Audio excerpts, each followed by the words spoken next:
We are back. Good evening. What's going on, everybody? How we doing? How we doing? How we doing? Nice to see all you guys in chat. Hello. How was your weekend? Probably less insane than mine. But that's okay. Probably less stressful than mine too. But that's okay. Oh, wrestling starts in 6 minutes. But saying hi, Pear. I meant to message you. I like caught the rest of your VOD with the Norman fight, like an hour ago. But good job on Norman. I thought for sure you were losing MMA when you switched into it on the like retaliate turn. I was like, oh no, that's it. GG's. Like like you still would have been able to win. But I was like, oh man, that's what Aaron's for. But I was very glad that like you were like, wait, whoa, camera, hello, let's focus up. Okay, or just do, oh, hey, there it is, we're back. You didn't hallucinate. That was not your vision going. That was my webcam. Love it. Anyway, yeah, lock in camera, hello. What was I saying? Oh yeah, with Norman. I was like, oh man, we're losing him on champ kind of for no reason. Which like I know wouldn't be the end of the world, but far from it. Oh, hi Zooey. Okay. Hey, look, it's Zooey, everybody. Say hi, Zooey. Okay, well, my keyboard has been replaced by a cat. I'm typing. I'm typing on you, Zooey.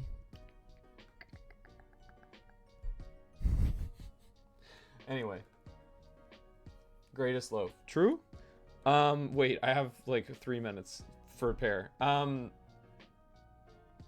was very relieved when you were like, oh, maybe I can switch MMA out and not have to lose it. Because at that point it was like, yeah, like you dodged the boosted retaliate turn. You got Aaron. You're good. In fact, MMA clutched up, hitting the defense drop on Rock Smash. Like that ended up kind of mattering. Your Iron Heads on Aaron were actually doing a lot. I was like, wow. So yeah, good job. Norman is no joke. Yeah. Pear beating Norman, everybody. In Oras. Nice. Randomized Nuzlocke. Nice. It's actually crazy that you got Aaron, though. Like, having access to Protect is, like, so hard to have at that point in the game. Because I think it's, like... Anorith gets it. So you have to get that fossil. And I forget. I think there was like one other thing, but it's not easy. So I have the Megastone for Aggron. Yeah. I remember that. That's hype. And that Mega really does upgrade on Aggron. Getting rid of the Rock type is actually like pretty nice. Anyway, hi everybody. I'm back home from Baltimore Regionals. I never left, which is kind of nice. I actually was able to host a friend who lives closer to DC, just to like crash on the couch so that we could get in nice and early without having to, you know, do a big drive. So that was nice. Yeah, hi Mega, Pyro, Pear of course. What's going on, everybody? Pear got Latios, aka Snivy. Dude, I can't believe Spicy Nudes is back. The spicy danger noodle. I gotta like... Oh, there's Zooey. You guys can actually see. Okay, I'm just gonna leave the camera there for now. Good job, Zooey girl. Yeah, you wanna say anything into the mic? You wanna say anything? Okay, that's alright.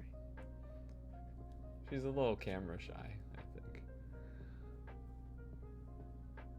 Alright, sounds good, Pear. Thanks for popping in.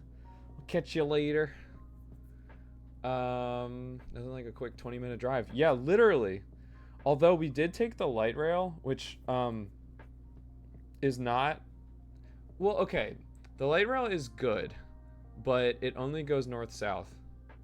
So basically the only time that it's like useful is if you're outside the city, again, mainly north or south, and you want to get in for like Orioles Ravens game, you know, a show, something at the convention center, or to the airport. I've definitely done that before. Pretty useful. But yeah, it doesn't go very many places in Baltimore. So that was actually really nice to be able to like take it down there and not have to worry about parking and stuff. And then I actually parked on Sunday because there's like free parking, and I just found a spot like 3 blocks away. It was not bad at all. MagFest registration begins on Wednesday. Really need to go there again. True. Yo, if anybody's considering MagFest, my recommendation is go. It's always been like the highlight of my year, and I wish I had been more often. I think my first year was like 2016, something like that. One day Zooey will look at the camera and give us the greatest side brow. Oh, she's got the sassy side eye. Kind of looks down for sure. Although she's hiding her eyes for now. Zooey, can't you get in the frame a little better? Oh, hey, look, it's Sableye. Yeah. I will have more plushies to show you guys in a moment. Don't you worry. Yeah, anyway, catching up on chat. Well, Mr. Patch has met Poke celebrity Wolf Glick, hasn't he? Yes. We'll get into that. Don't forget us when you hit the big leagues. Yeah, this is just the first step. I will acquire the world champ difference, baby. JK, that is not happening. I'm 32 years old. It's too late. I have too many other things going on. That picture is amazing. Oh, the pair's gone now. But yeah, if you saw in the Discord, I gave you guys a little tease. I have some show and tell to do, which I'm very excited for. You guys are gonna really enjoy my merch haul, I think. That's like H-A-U-L. I have an entire haul of merch. H-A-L-L. That's funny. Yo, Mega and Pyro with the Tippy Tappy Bongo Sprigatitos. Love that. Oh wait, they're actually not the same. That's funny. Functionally the same. It's a good emotes, Mega. What else? Oh my god, we had 9 to 5 in chat. Timber. I don't think a pair noticed that. More plushies. Yes. Okay.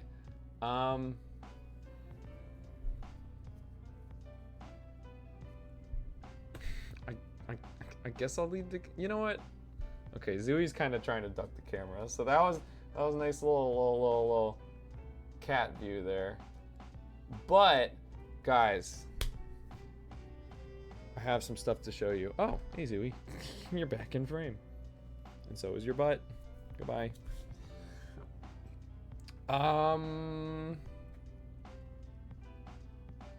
What do I want to do first?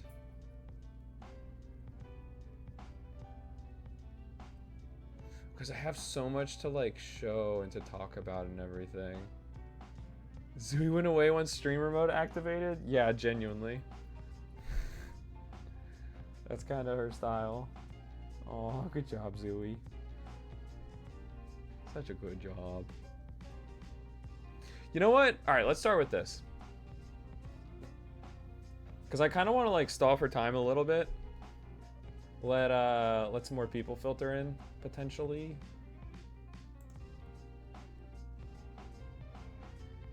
So I'm actually going to start at the end real quick. And then kind of fill out with my own experience.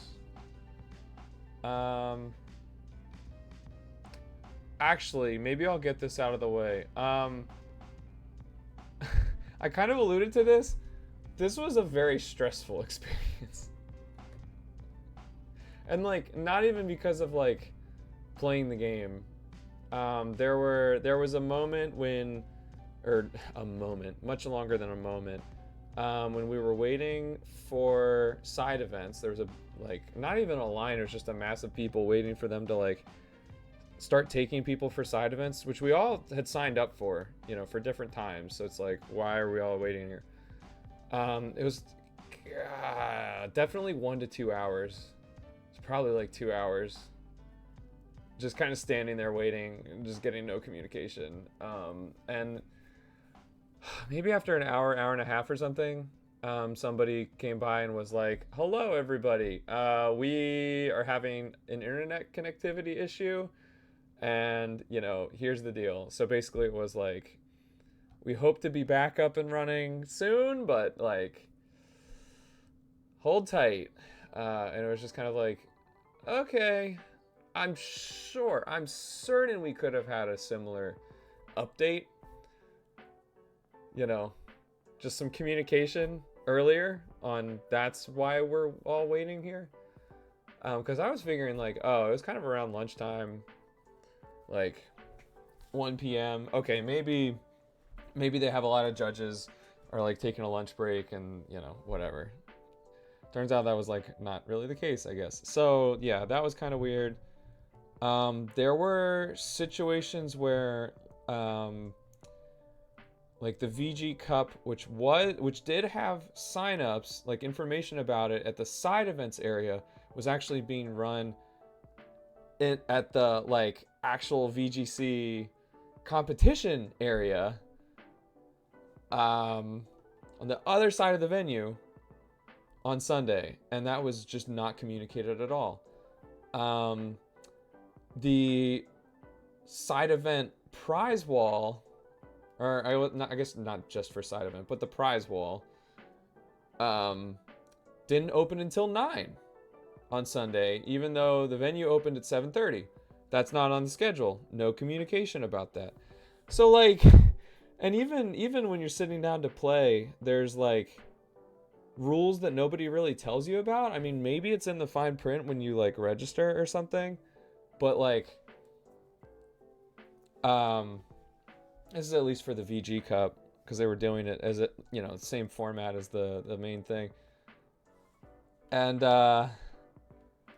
yeah, there were just things like, oh, you can't have your phone on the table, you can't have food on the tables, and it's like things that make sense, but it's like there could have been like signs or something, you know. And I didn't mind being told like, gotta put your phone in your pocket. You know, again, I understand they don't want people looking stuff up, cheating, whatever. But it was just like, oh, my bad. Like, it all just felt very like, don't you know that? Don't you know all these things? No, I don't. I haven't been to one of these before. It was just like, man, you really have to just come to one of these and just go through it to know what's going on, right? It's like, man, it would be nice if I could just like go to this thing for the first time and like people would communicate with me about how it's supposed to go. Like, sheesh. It just all felt very like hard to approach, I guess. And to that end, I feel like I don't think I met a single person all weekend who was also local, you know, who was also like in the DMV area. And that's not to say that there weren't plenty of people like that there, but it did feel to me like most of the people who like bought passes and everything were like traveling in for it, which is fine, but it's like I want it to you want it to be something where people can like find out that there's this cool thing happening near them and go, "Oh, hey, I love that cool thing. I love Pokemon. Let me like check this out." Oh, just kidding. You don't have the opportunity to do that because like you would have had to already be in the loop on these things. I hope that makes sense. The whole thing, I mean, obviously like VGC in general is quite a complicated game, and you have to like put a lot of like, you know, time and money into like getting the games and the DLC and like all of that stuff. So like I'm not even talking about that. It's just like even outside of the game, which is pretty complicated to get into, it's just logistically hard to get into IRL, and it was recommended to me that I go on Gaming Gen. Is this third party that was running this regional? Is their first time running that, and I was like, oh, okay, figures. Like that kind of explains a few things. I assumed it was the same, you know, team and everything. Not that it wasn't a well-run event, but just like some of these frustrations I was having. I was told like go to their site, put in a support ticket. They actually care about feedback and stuff, which, you know, I'll take their word for it. But yeah, I just wanted to get that out of the way. Like super briefly, it was very aggravating at multiple points of just I had no way of knowing these things because they weren't announced. And now I'm kind of getting screwed over a little bit by some of these things. So, like, it all worked out in the end. My, oh, I didn't get jealous. That didn't work out. Ooh. You know, most of my main goals coming into this were met. I had a great time. I got to play a lot. I got to play a lot of VGC. Lots of good practice. Learned a lot about the format and just, like, how to play this game. And a lot of really cool things I wasn't expecting, such as plushies and things like that. I've sort of teased that already. I didn't go in with any expectations for that sort of thing, and like way exceeded my expectations. Super, super happy. So, like I say, just wanted to like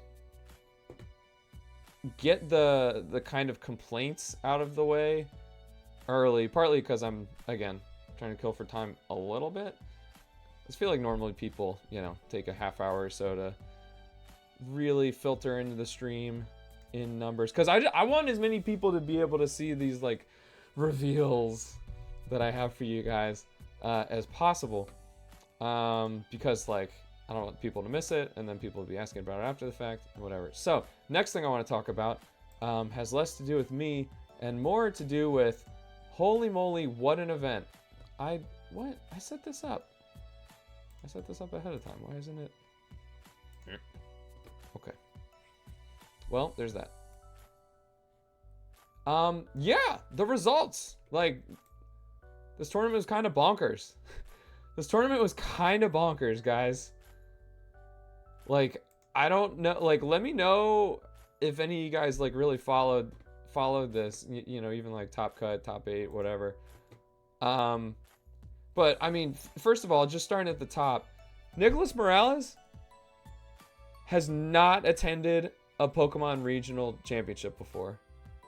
This is bro's first Pokemon Regionals, won the whole thing.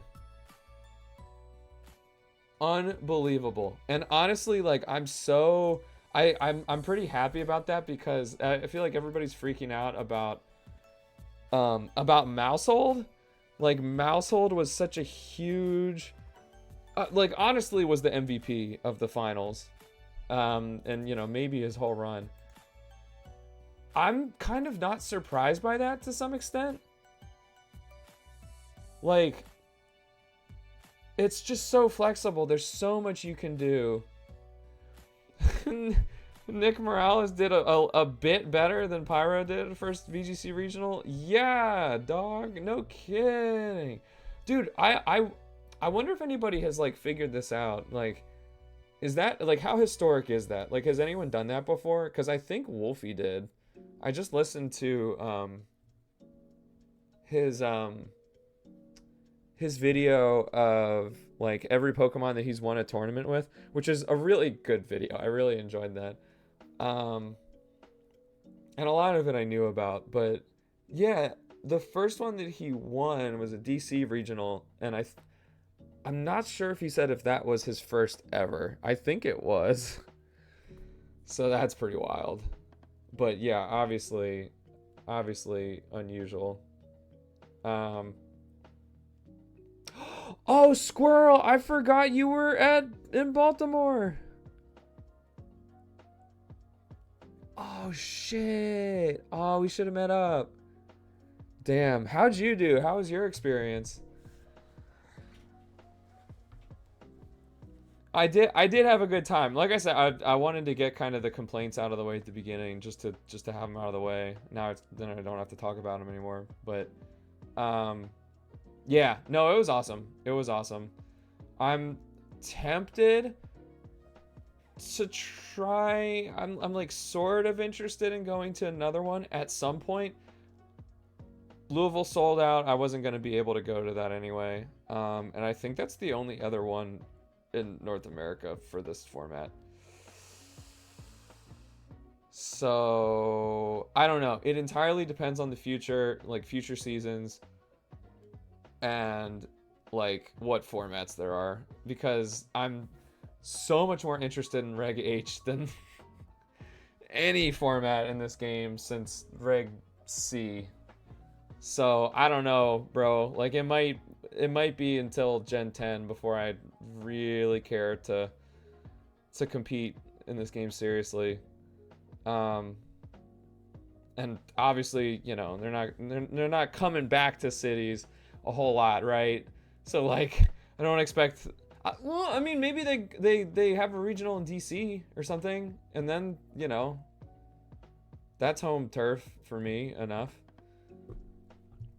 So we'll see. Squirrel finished 128th, got 80 points. Nice. That sounds really good. Wait, how many points do you need to get? I forget, to qualify for Worlds. Isn't it like 370 or something? I might be totally making that up. Team wasn't the best, but still had a good time. Nice. That's the key, right? Were you running Rain? I just asked because I know you love Kyogre. I know that's like specific to Kyogre, but I don't know how much of that is like you have a comfort level with Rain. Because obviously Rain is really good now. I love the Pelipper. Is unironically good. It deserves all this success, all this love. Even though I'm running the opposite. Running Sunroom myself. There's no point qualifier now. Oh, that's right. Top 75 NA people in the standings to qualify. Oh man. You ranked 18th beforehand? Oh, before this weekend. Okay. Oh, well, I mean, you got a bunch of points. I guess people behind you may have gotten more. So I guess we don't know how much that'll change your ranking. That's so stressful. Only 75 people. You were running the Terra, Rock, Hisuian Arcanine, and Golden and Murkrow. Team is on Victory Road. Nice, nice. Oh, I dig that. Yeah, Hisuian Arcanine is just one of the many Pokemon that is good that like people aren't using because there are other similar things. But yeah, I like that a lot. And Golden and Murkrow, I mean, like, we saw it a lot when the game released for a reason. It's good stuff. I will say I did not fight a single Dozogiri team in 12 sets. I played 12 sets over the weekend. 7 of them best of 1. I think all the rest were... Oh no, 8 best of 1. The 4 best of 3 sets I played, I all won. I guess I'm better in best of 3, huh? I don't know. I mean, I did really well with best of 1 in the in-game ladder, 21-7, pretty good. With again should have been 22-6, so I lost to the timer. I wasn't paying attention to at all in a guaranteed win late game. But anyway. But yeah, my team is like not great against Ozugiri, so I'm happy about that. But obviously, like if you got Murkrow, you're good. But it's not even one of those situations where like you don't want to get baited into bringing Murkrow when they're not bringing Dozagiri. Like it still has lots of good things that it can do. So yeah, I like that. But yeah, just looking at this winning team, genuinely, I'm not trying to be like, I saw this coming, I'm so smart, I could have told you Mousehold will win. But I'm just like, not, I feel like I'm less surprised than some people are that Mousehold could win here because it's so flexible. Like, Friend Guard is crazy, Follow Me is crazy. Honestly, Fast, but non-Prankster Taunt is kind of screwed up. Like, that's so good into Sunroom. My team, hello. But then, like, the fact that we go Grass Terra, not Safety Goggles. Okay, so, with Safety Goggles on and Sin, theoretically, half your team is immune. We've got another Grass Terra also. Then we get to run Wide Lens. Instead, we may as well go Technician. Like, this Pokemon is so cool to me because, like, even if you don't go with, like, Friend Guard, it still can play a really good supportive role. You get the Population Bomb into Archaludon, get it to +6 defense, and, it only takes, like, 40 HP or something. That's crazy, like, with Assault Vest and everything. And obviously now Body Press is, like, way boosted. So that is really, really, really big. And you don't even have Annihilate on here. You don't even need that. But that's why, like, we don't need Beat Up. Like, for Annihilate, you actually just Population Bomb. Like, I think that's really smart, and I think that's something that people knew existed, but, like, was kind of unexplored. Underexplored. So yeah, I think it's really cool. It does make me want to, like, I kind of found my Sunroom team and was like, yeah, I vibe with this. I'm just gonna, like, experience this format through this team until further notice. But the Mousehold really does make me want to try out that Pokemon, because I had a lot of fun playing it in Reg C, actually. But I was using that, like, almost entirely as support. Like, I didn't even have an attacking move aside from... I didn't have Beat Up. I had Super Fang, which is great. You just you can't win if that's your last mon. I did have that happen one game. It was kind of sad. But, yeah, I mean, the rest of this is really what you would expect. But yeah, I mean, like I say, Rain is good. Rain took it. The runner-up team here, I was really impressed with the Ninetales, because you look at it and go, wow, this is not a snow team. Like, there's only one Pokemon that benefits from it. And you know what? I never even connected the dots when I was watching, that it doesn't even have Aurora Veil. But you know what it does have? Is Fast Encore. That joint is just crazy. It's so nice. You get to punish Fake Out so hard. You get to punish Protect so hard. I mean, there's not that much else in the format like that. I mean, Whimsicott is, but you can block that with, Armor Tail, Psychic Terrain, whatever. Dark Terra. just being dark type. And then just, yeah, the only thing I'm getting from snow is some bulk and then blizzard. I think that's pretty inspired stuff. Multi-scale Lum Dragonite was also like quite unexpected. But it definitely did quite well. Quite strong. Yeah, I mean, just a really balanced team. It's pretty cool. It was funny, I barely watched any sets at the venue because like the stream setup was like around the corner from kind of in the corner of the venue. So you kind of had to like go out of your way a little bit. And so yeah, I only really watched some stuff on day 2 after like 12. No, gosh, it wasn't until like 1 or something. I watched like 1 set and then was like, okay, I'm totally exhausted. I'm out of energy. I'm gonna go home and watch the stream from my couch. Because I also figured like it was kind of a small like spectator area for the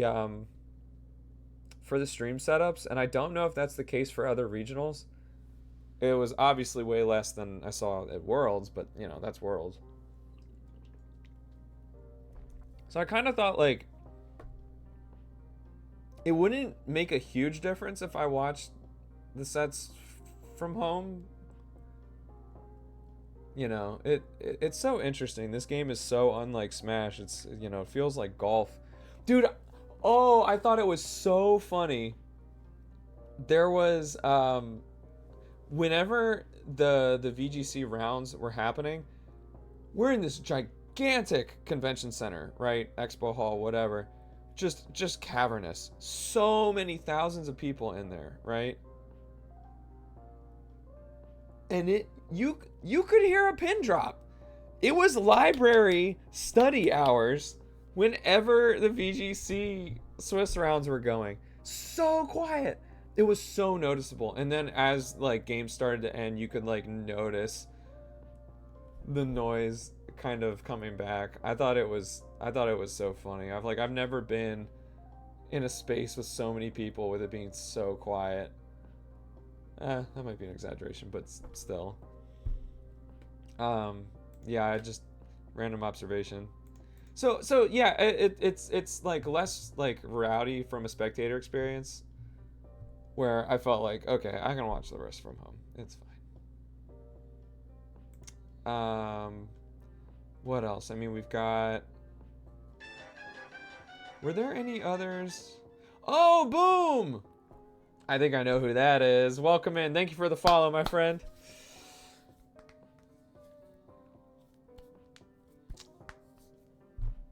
I saw you've seen some of what I have to reveal tonight on Twitter.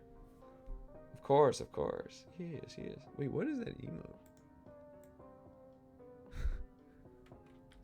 Is that an emoji? Is that a clock? Huh. Anyway. Oh, that's funny. Okay, looking at overall move usage, fake out number 1. 12%. Oh, a salute? Oh, okay. It like did not translate over on my end. Interesting. I love this salute emoji. That's actually really interesting in close combat. Second highest usage. There was a lot of Sneasler. I think a surprising amount. I think a lot of people kind of held that back. You know, not really talking about it much. Trying to have element of surprise. And then the element of surprise with Dire Claw proccing things. You know, sleep or whatever. That's crazy. I mean, Sneasler number 9, 18% usage, 53% win rate. Not bad. Love the Pelipper one. Yay. Incineroar is so back. Never left, actually. But still kind of crazy that it's number 5 in usage, right? There's just so much counterplay. Honestly, not really surprised that Rillaboom was number 1 in usage.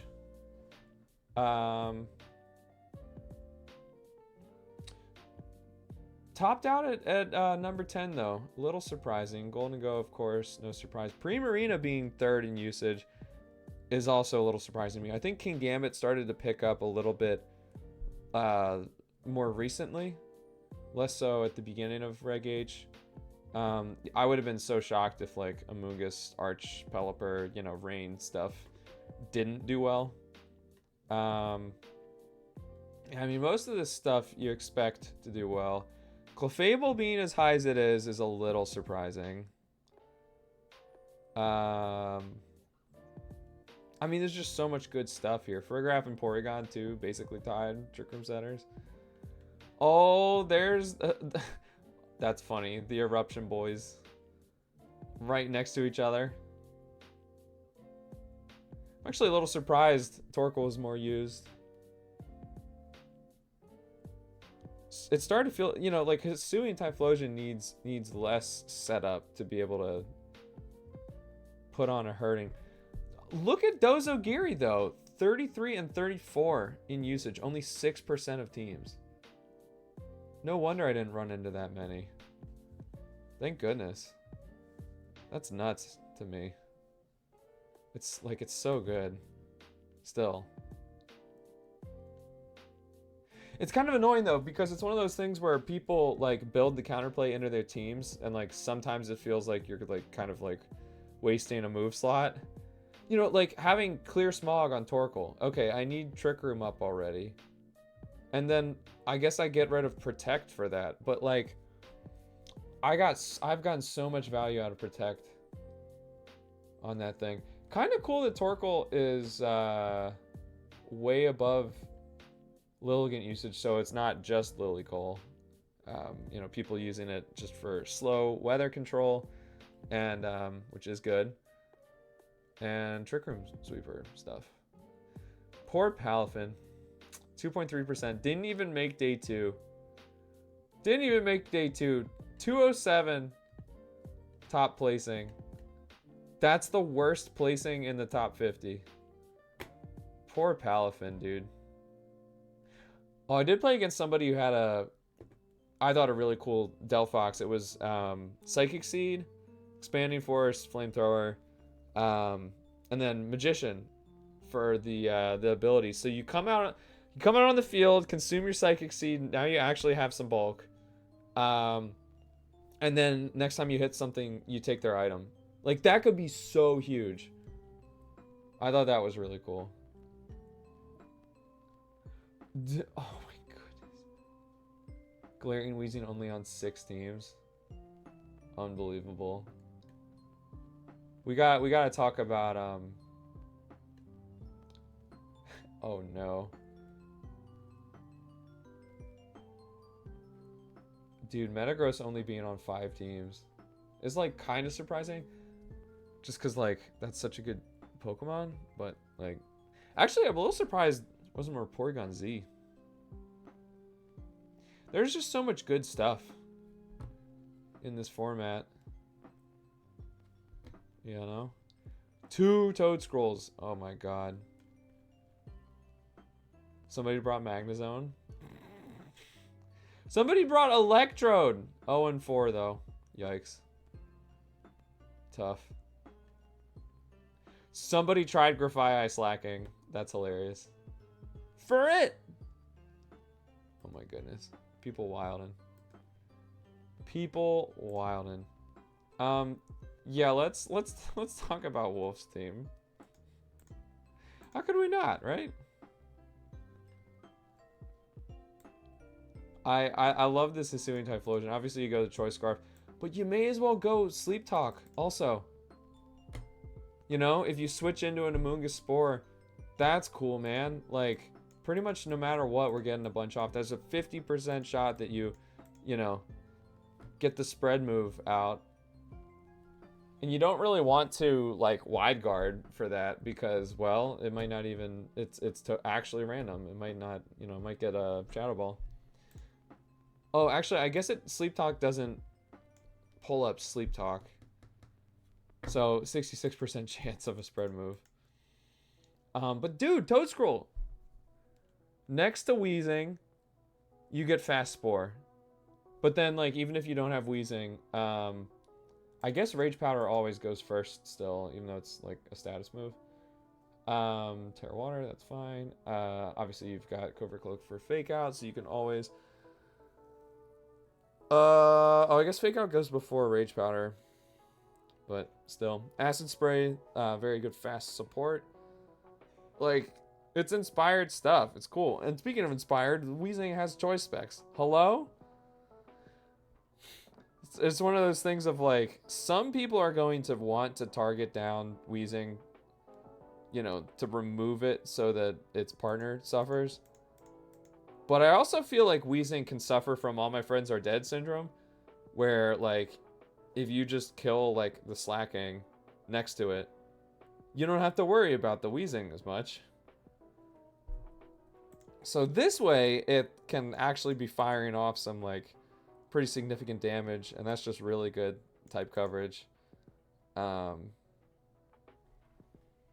you have to respect it. You have to think twice about who you're attacking, which can kind of open things up for its partner. Garchomp, we got Palma with the Fake Out. No. Oh, that's interesting. I didn't even realize that. Also, Natural Cure. What other ability does that get? Huh. Oops.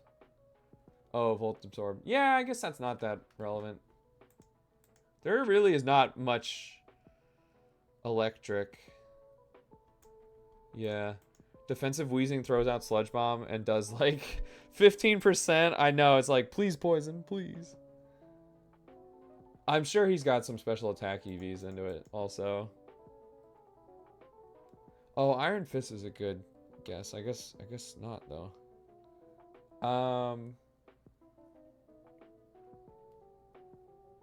That's funny. If you Terra Electric and Double Shock, you're just typeless.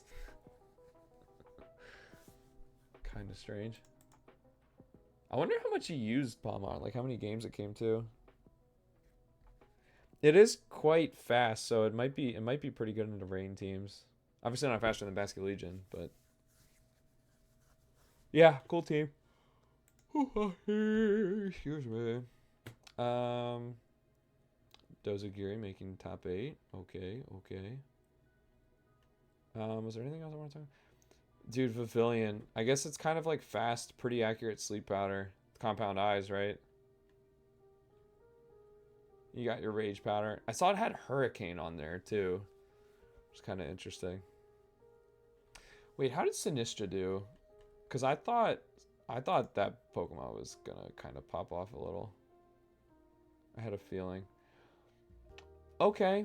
38 in usage. 4%. Then again, that's not that far behind Tatsugiri, or, Dozogiri. So, like... Interesting. Dude, we got Volbeat finishing number 14. Huh? I love formats like this so much. You just get to see so many things succeed. Wait, let's look at one of these Sneasers. I think it's always like Close Combat, Dire Claw, Unburden, yeah, Grassy Seed. Oh yeah, and Fake Out.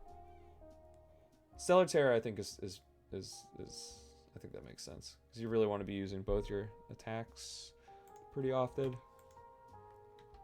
Whew. Excuse me. Did get pretty worn out this weekend, so don't expect a long stream. Wait, is this Delphox gonna be the same? Absolutely not. It's Blaze Specs. And we even got Focus Blast on there. Hello? That's wild. I like that Male Indeedee got some use too. Dude, you just get to shut down Psy Spam so hard. Imprison Trick Room, Expanding Force.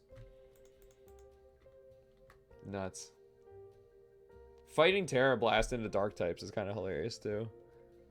But it's genuinely smart. Like, there's so much King Gambit running around.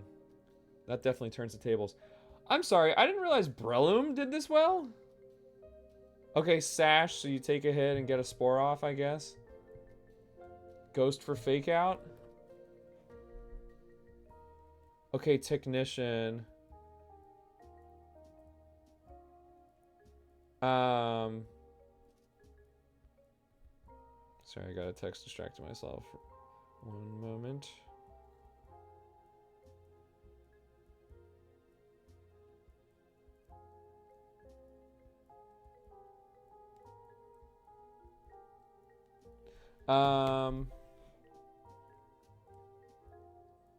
I mean, Mach Punch priority is always nice, especially with Technician, right? So with Stab, that becomes 90 power.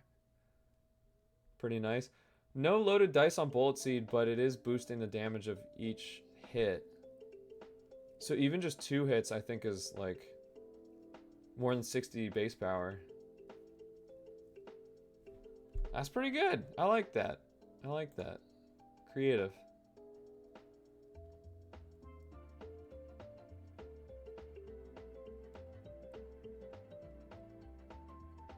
Ooh, trying to get started on your trainer journey? Boom. Yo, Torkoal 8 and 3. Let's go. We got the double eruption with Jumpluff. I love that. I love that. That's really good. Excuse me, Fissure? No, what are we doing with that? Wait, no. Wait, no, stop. There are so many good moves to use. There's so many good Torkoal moves.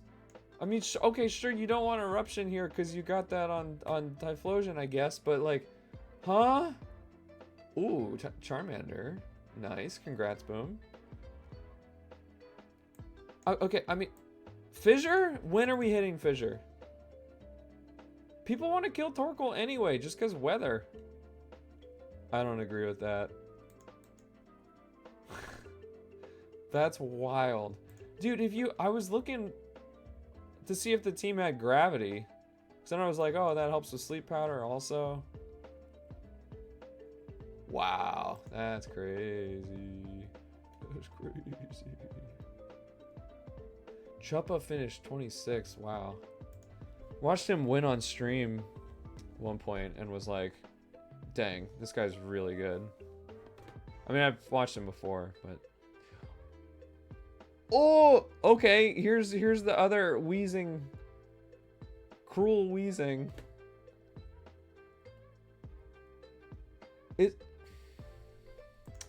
Wait, no, that sucks.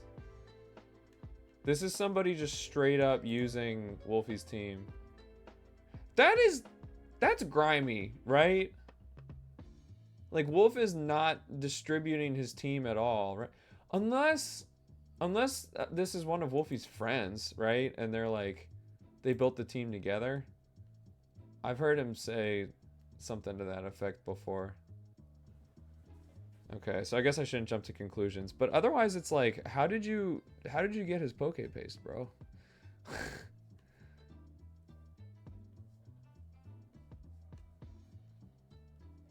Ooh, Joseph Ugarte, I like this. Dude, what's with the Fissure again? It's the same team. Okay, they built the team together. Dude, that throws me off so much. It's pretty funny. Dude, Hypno. Hypno going 8 and 3. Did you guys see this Hypno? This Hypno is hysterical.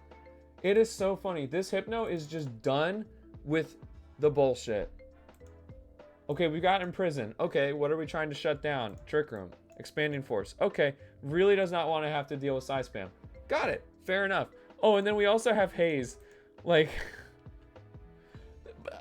But like, we don't even have... Oh, I guess that it doesn't really help with Dozo, because Hypno wouldn't be able to be out at the same time. But I guess that definitely helps Volcarona, right? Don't want to get the Quiver Dance hazed. This thing just exists to, like, deny things. You don't get what you want. But then, like, I mean, this is a great counter to Psy Spam, because then if they set Psychic Terrain, you get to Expanding Force. Oh, true. And insomnia. Yeah, so immune to sleep. That's pretty good. That's pretty good. With Volcarona Grass Terra, you could have 3 spore immunities. So yeah, it's kind of cool. Good into Amoonguss. Oh, for sure. You'd force the Terra out. You know, even with single target, expanded force probably. That's really cool. I like that.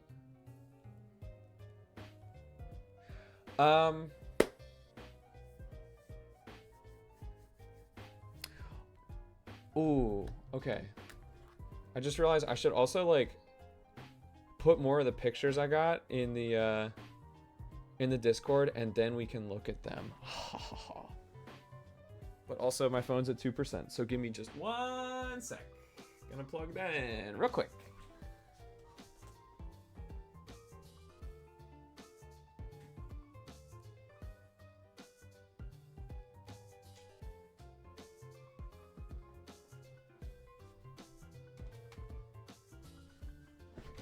All right.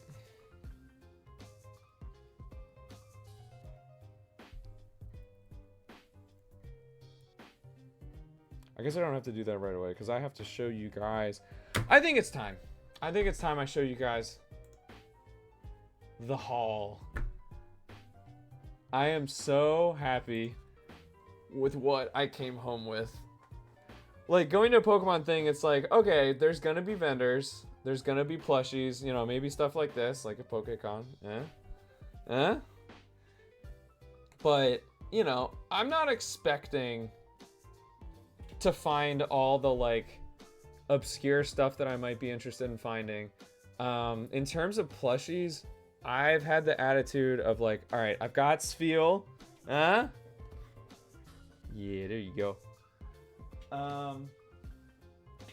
I've got Spheal, I've got Sableye. I don't have a Squirtle plushie, but I'm completely fine with that because I have like other Squirtle merch, you know, including the hat, which is not back there right now.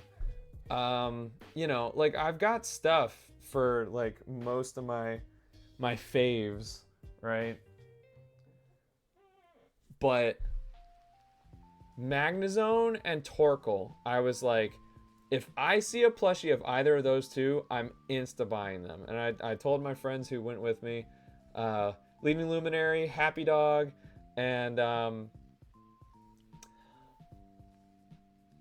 you guys might recognize the name Static Pikachu.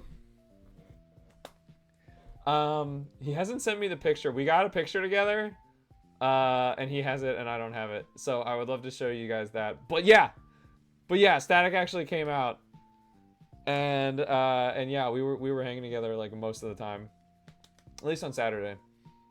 So that was so cool, so cool to meet. I mean, obviously, like that dude just has such a nice persona, you know, and you really get it from stream. He's exactly the same way in person. Such a wholesome, good guy. Like, it was so cool to just be able to interact in person and be like, it didn't even feel weird in terms of like, oh, this is a person I've only seen on the screen. It was just like, oh yeah, that's Static. Was good. Like, you know, sometimes if you see somebody like famous in person, it'll be like, oh, like there's just like you recognize them, but they look like strangely like a little different. Maybe they're like a little taller than you expected or a little shorter than you expected. Yeah, no, it's just like, oh yeah, that's Static. Sick.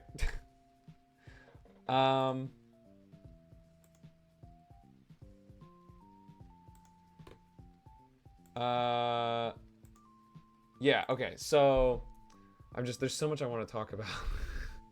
So I'm trying to keep myself organized mentally. I know how that is, Pyro says. Played in the same draft league for years. I met a few of the other people IRL before. It's really cool. Well, dude, I'm bummed. I forgot that Squirrel was going to be there. Would have been very cool to meet. And maybe even, like, play a friendly or something. Like, I know that's a good player, you know? Like, if I could do all right against Squirrel, you know, it's like, okay, I'm doing kind of all right for myself. Granted, we could play online whenever, theoretically, but, you know, it's a little different. Yeah, so I had mentioned to my friends who were there with me, you know, Torkoal and Magnezone. Like, if you see them, if you see a plushie of them, please just buy it. I will pay you back, guaranteed. But like, if you tell me that you see it and then I go to find it, even like 2 minutes later, it might be gone for all I know. And I also asked them too, like, do you have any like insta buys that I should be keeping out for? So, you know, I got the homies covered too. When I tell you the homies had me covered,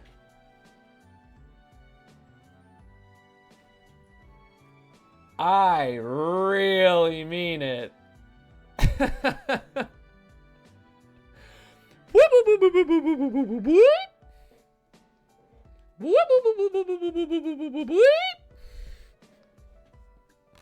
So this is the first new friend I want to introduce you to tonight. Look at it! Ah, it's squishy. It's hard as steel, tough as steel, right? I just love how, like, look, if you like look at head on, the little antenna thing is not straight. It's very like cute and dopey to me. The screws are pretty straight. But yeah, like look at the magnets too. Actually, it looks like kind of symmetrical now.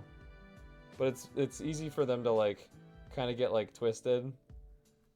The one in the back is always not like it's supposed to be like level like that, I think. But just imagine it's like spinning around like it does. Magnezone plushie. What the heck, man? And like it's official. Pokemon Center. It's Sitting Cuties. So, there we sit. Next to Spheal. I understand Magnezone is an obscure Pokemon, right? Like I'm not banking on being able to find that ever. And I didn't even find it, my friend did. I think that was Luminary. Yeah, so like I'm just so happy. It's great. I love it. I still like it's still hard for me to explain why I love Magnezone so much and why I love the Magnet line so much, but it's just one of those things like ever since Red and Blue, like Magneton was like Blastoise was my starter, and then Magneton was like my second starter. You know, like that was like my right-hand man and left-hand man, like, and I guess ever since it's just like, yeah, I like that one. When Pyro attended Indy Regional back in May, they were selling plushies of your favorite Mon, Scizor. Good pick. That's a goat. That's an all-time great design for sure. Didn't get one that Friday, and then on Saturday they were sold out. Dude, no. Yeah, see, I had a feeling. I was like, I know how this is gonna go. Like anything you see, it's gonna sell out. You know, Pokemon fans are ravenous for the merch. But you know, I kind of had the opposite effect in a way. Because I didn't just get one obscure Pokemon that is just like one of my personal favorites, but I got another one in the same line.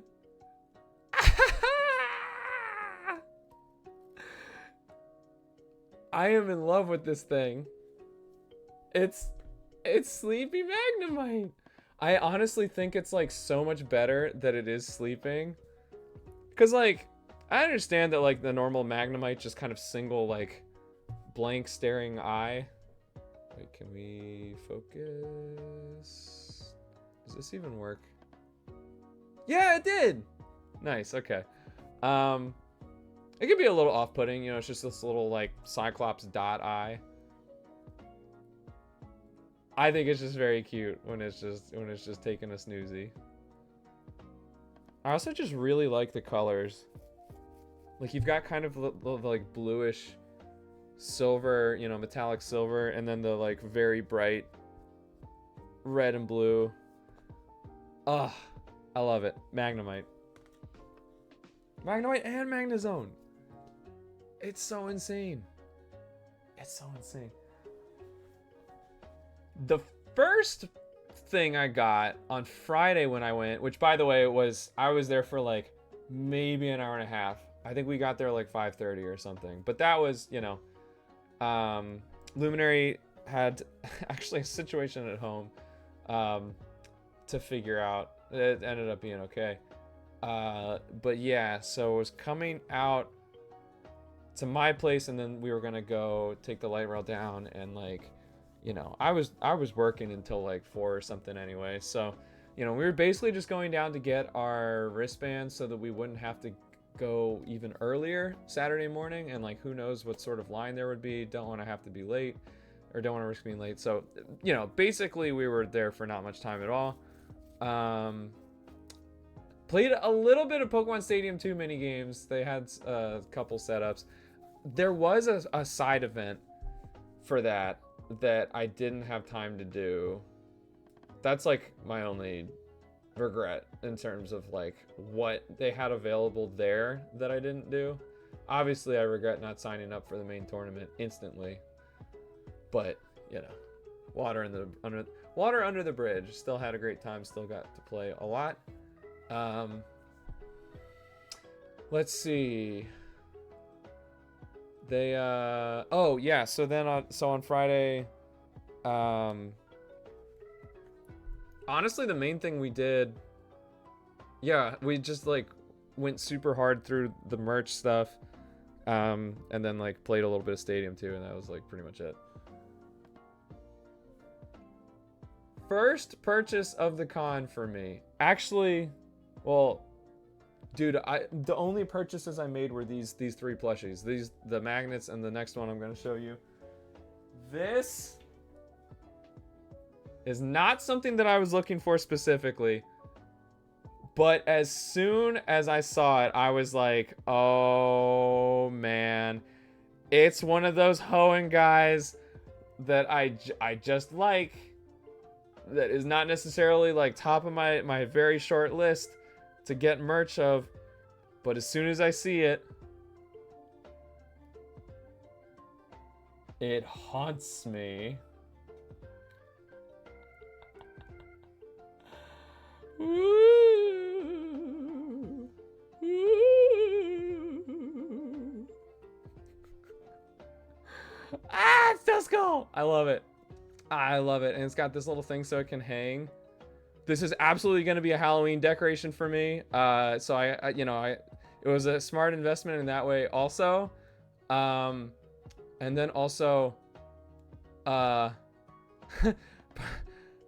pretty confident Napsta approves of my choice. I mean, who wouldn't approve of my choice? TVH. Duskull is such a good design. It's like spooky. It's kind of off-putting, but it's still friend-shaped.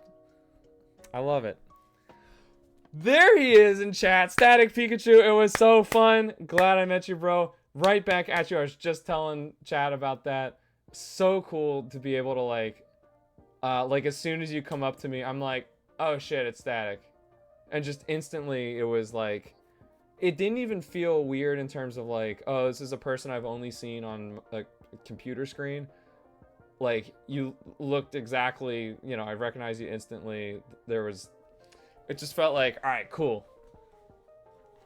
Like, it felt like we had like hung out in person with each other a lot more just instantly. And that's something that is really cool about, you know, this streaming stuff that we're able to do. Like, you're not going to have that with everybody you interact with on stream, but the fact that like we're both on camera, we're both expressing ourselves, you know, and then we like see that when we raid each other, when we go in each other's streams and stuff.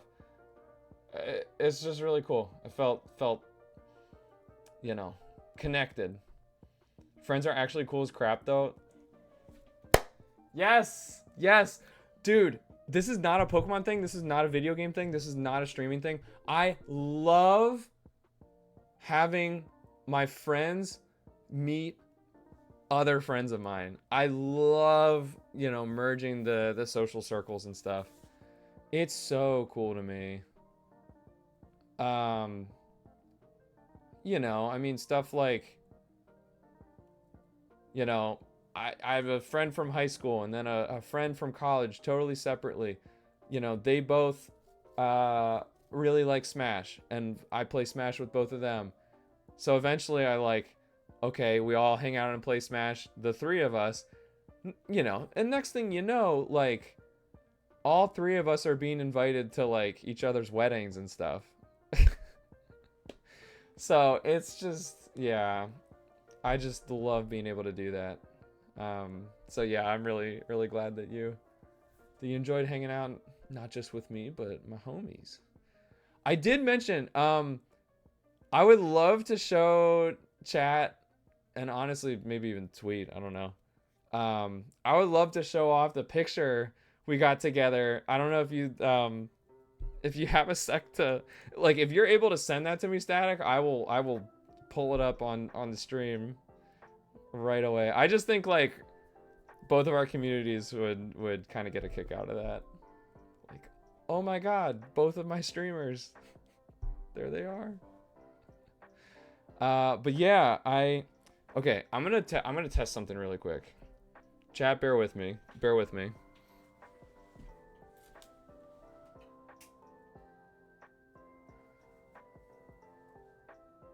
Oh, this isn't gonna. Hold on.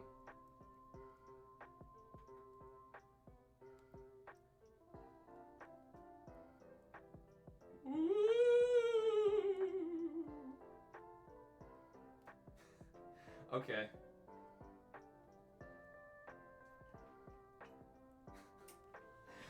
Okay, that didn't work. That didn't work. You gotta take my word for it though. The eye, the single Duskull eye. Oh, it might not be charged up because it's kind of hard for me to see it. It glows in the dark. Just the single eye glows in the dark. It's so sick. It's so sick. It was so funny because, yeah, Happy really wanted to buy the Psyduck plush so bad. Yeah, oh my god. We were talking about, it's how much do you think that is? Big mode Psyduck plush. Very squishy. Very lovable. I was it's gotta be 200. More than double that. Yeah, $500. He's texting with his wife about it, look at this. And he was hoping that his wife would be that is great, but please don't buy it. To shoot him down, make it easier for him. He's bro, she actually is supportive of this. No. This is making it harder for me to say no to it.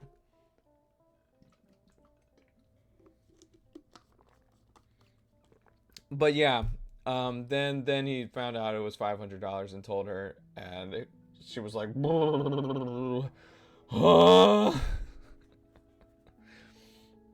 I'm paraphrasing, this is through text, but yeah, yeah, there's a lot of cool merch. Some of it prohibitively expensive, I gotta say.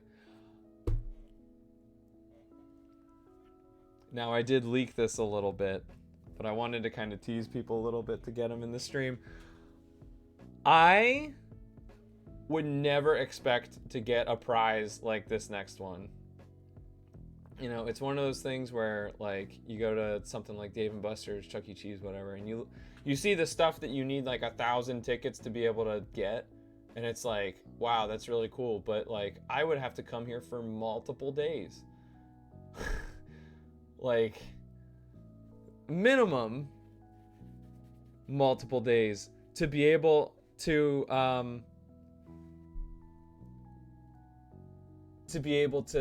cash out and get the really big stuff. Well, let me tell you. Okay, first of all, some of you are gonna know this already, but they have these point cards which you get from playing side events, which was my almost singular focus on Saturday because I wanted to play games. I wanted to get real experience against real players. So I signed up for a side event. It's 4-person pod. It's just kind of a 4-person bracket. We did it best of 3. And I won. Beat the first person 2-0. Beat the second person 2-0. Boom. You get 2 of these just for participating. 20. Okay. You get 80 for getting first place in a pod. 40 for getting second. So I got 100 points just from doing one side event. So then I'm like, oh, okay. I didn't think it would be like that doable to get points that quickly, you know? So I go over to the prize wall and I'm like, all right, what can I, what's the economy looking like here? What can I get for what? Well, I could actually have gotten some decent stuff for 100 points. But I see for 200, giant plushies. And I'm like, oh, hold up a second. If I win another side event, I can just get that. So that is when I knew I am going on an adoption campaign. Bro, I am doing whatever I need. That is my son up on the prize wall, and I need to save him. I need to bring him home. And guess what? That is exactly what I did. Everybody meet Fuecoco. Ah! Ah! Go, go, Fuecoco. Go, go, Fuecoco. Go, go, Fuecoco. Go, go, Fuecoco. Wow! Ember. He's using Ember, guys. Dude!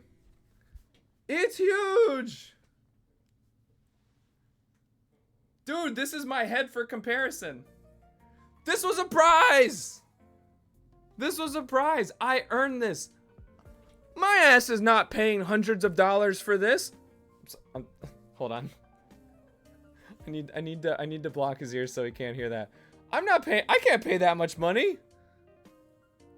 Tickets though? Fake money? Oh, best believe. Yeah. Yeah, that's right.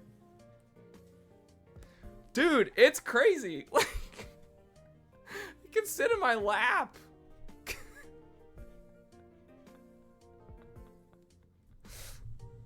Look at that.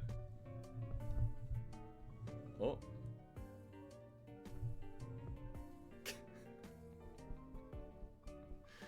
There, little buddy. I'm just like, I can't believe this. This is going to be a new character in the stream. You guys are going to be able to see Fuecoco all the time. I'm going to have to put him right next to the Jiggy. One of the Jiggies, anyway.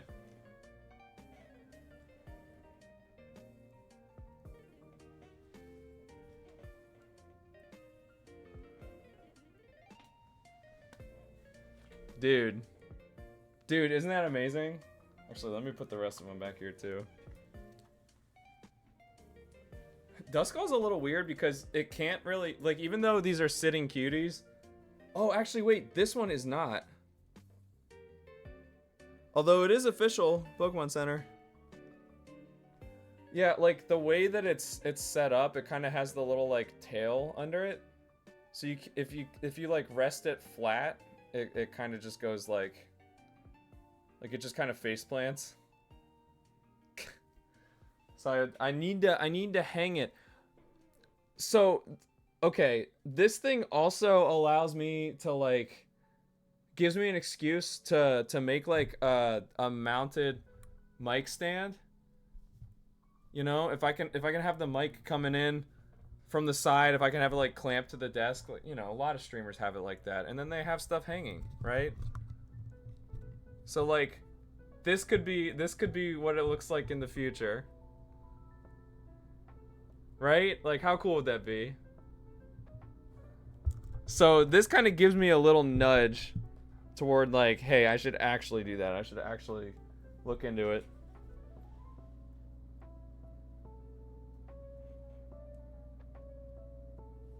Oh, look at that. Duskull's kind of like putting its little arms on Kyogre and the turtle.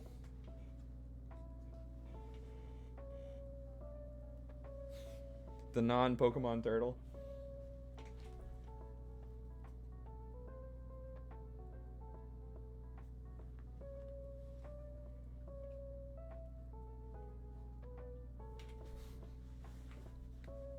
Look at them. Look at the crew. Although, okay, you can't see most of them.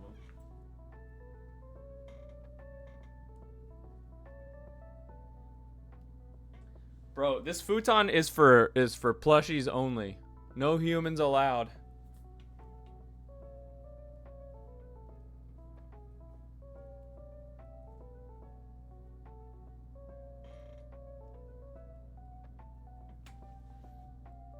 There we go. Yeah, pretty good. Yo, hey, what's up, Schwips? Wait, I know why you're here. I recognize that name. I was admiring your emotes because I moused over. Mega was using them, and it was like SCHWHI. Yeah, yo, welcome in, everybody. Yo, get rated. I will. I will also shout you out. Yo, how you doing? What were you up to tonight? Let me know what your stream was doing, what you were up to. Absolutely give you the follow back. Guys, please join me in following our new friend Schwips, who I guess comes recommended by our friend Mega Vibin. Oh, what happened? Oh, we guys stand up? Okay, I will, but first I want you guys to be able to appreciate my new friends. The squad. Okay, they're out of focus. Okay, I'll show them to you more closely again. Wait, actually my whole webcam went funky. Okay, let's focus. Focus up. Hey, what's up, Raph? How you doing, buddy? Playing some Pokemon X hardcore. Ooh, now when you say hardcore, are we talking like Nuzlocke stuff? Ooh. How hardcore are we talking here? Because, you know, you're not hardcore unless you live hardcore. And that is a movie quote. Gold star to whoever tells me in chat what that's from. Oh, hardcore Nuzlocke? Let's go! Okay, so, Raiders, oh, by the way, I always forget this. This raid has got me feeling kind of super duper, actually. We're powered up. Yeah, buddy. Yeah, that's right. I got not just Pokemon things. But I am primarily a Nuzlocker. I'm not a full-time run and bun Emerald Kaizo type Nuzlocker, but I'm really good at it. I'm not gonna lie. I had 28 deaths in my blind first playthrough, you know, hardcore Nuzlocke of White 2, and I still was able to win. You know, so I mean, blind Nuzlocke is kind of its own skill set from, you know, I actually have a highlight of it too, if any of you guys are interested in that. Do I have a YouTube command? I never use this.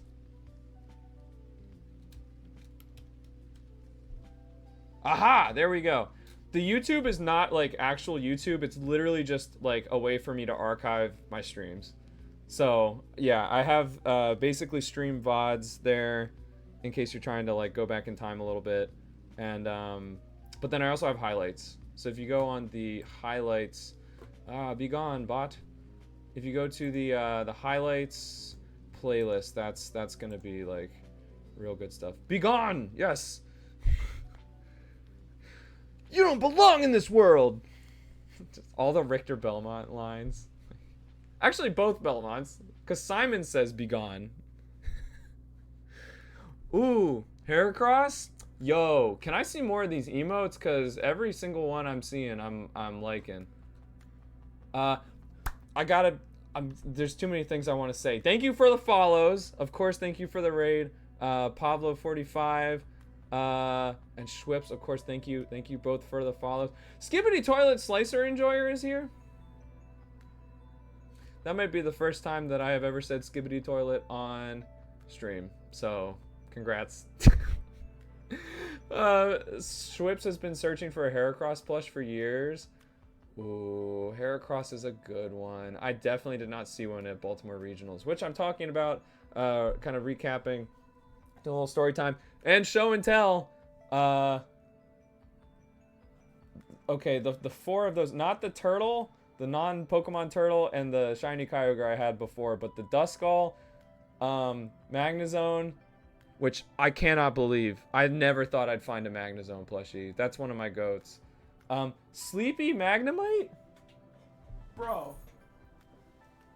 Like, Magnemite has no business being this cute.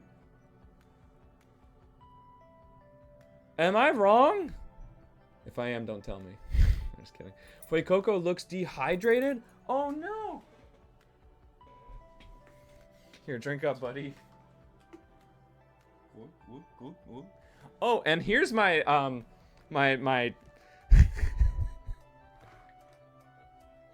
here's my Meowth. Here's my Sprigatito. Everyone say hi, Zooey.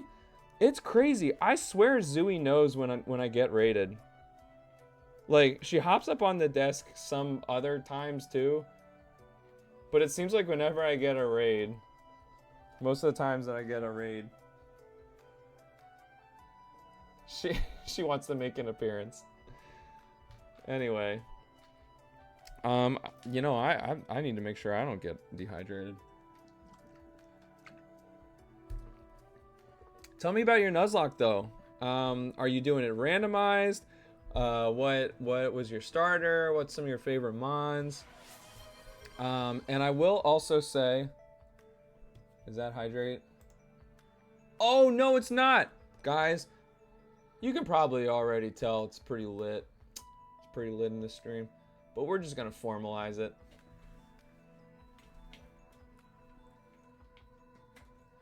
Bam!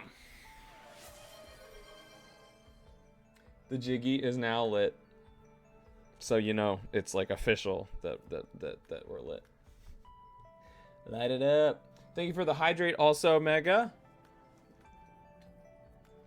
I am like 90% a Pokemon streamer. But Banjo-Kazooie is my favorite game ever. Well, it's really Banjo-Kazooie and Tooie. I love Tooie. I actually prefer it, personally. But I know it's like a little too big for people and stuff like that. So, yeah, that's where the Jiggy's from. And, you know, I mean, Banjo up here. Oh, it's kind of harder to tell about that one. That one's Mad Monster Mansion with Grunty and things like that. So, oh, you know what? I should ask this whenever we get like a raid, we get new followers. Just give me your top 5 or 3 or whatever favorite Pokemon. Cause like you came in here mentioning Heracross, and I'm like, yeah, good taste alert. That's a great one. Who doesn't love Heracross? I wish you luck in finding a plushie of Heracross. I support this journey wholeheartedly. It's a crapshoot, bro. Every time I went over to the one vendor with just like assorted sitting cuties, I was shocked. Absolutely shocked. Sometimes offended at some of the obscure Pokemon I saw. Like I saw a Sigilif. I saw like Nidoran male. I saw Electrode, which was really funny because it was basically a hacky sack. God, what else? There were so many. Bergmite, I mean, like you name it, it was there. What offended me though is that there was both Binnacle and Barbaracle.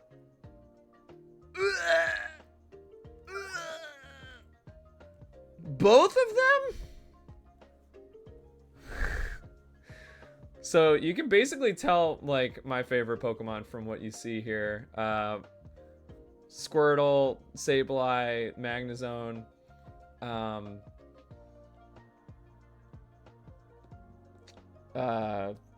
You know, I mean, Fuecoco, Duskull line up there as well.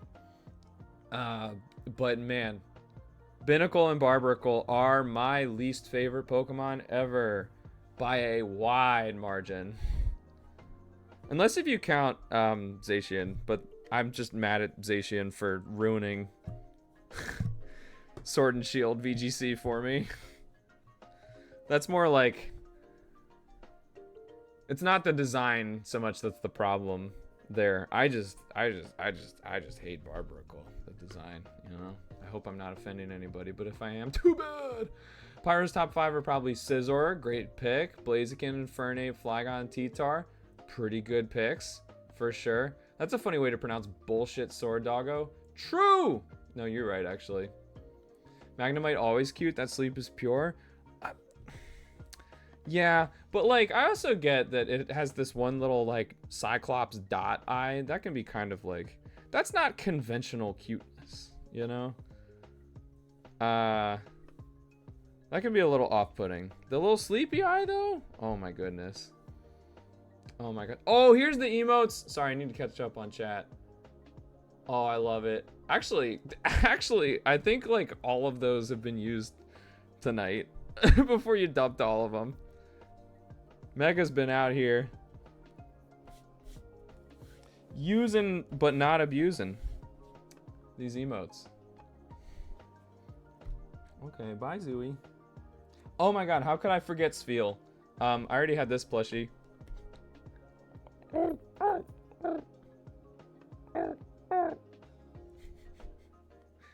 That's what Spheal's cry sounds like.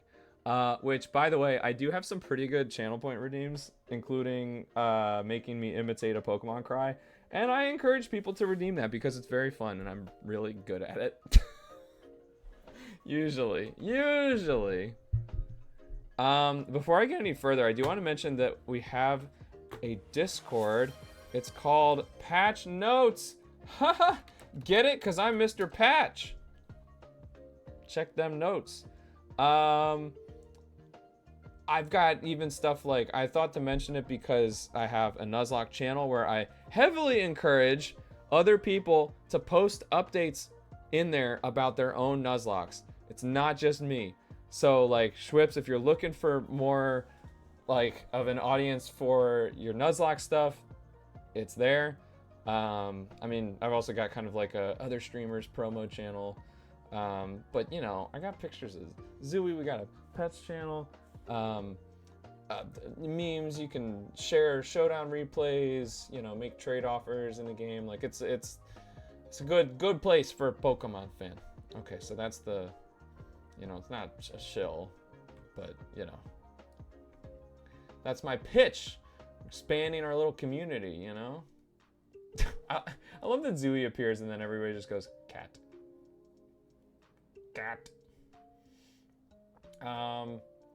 Strip says it's just a straight hardcore Nuzlocke right now. I've been wanting to do another randomizer. Okay, sick. Honestly, I feel like X and Y might be one of those games that I would want to do a randomizer for because I feel like vanilla, it's like pretty simple. Maybe I shouldn't say that. I have pretty poor memory of X and Y, but I just remember that there's like a lot of things, like a lot of good Pokemon available. So if you randomize it, makes it a little bit more like, I don't necessarily get a Kanto starter for free before like the 3rd gym, I think it is. I have no idea what it's gonna be, you know.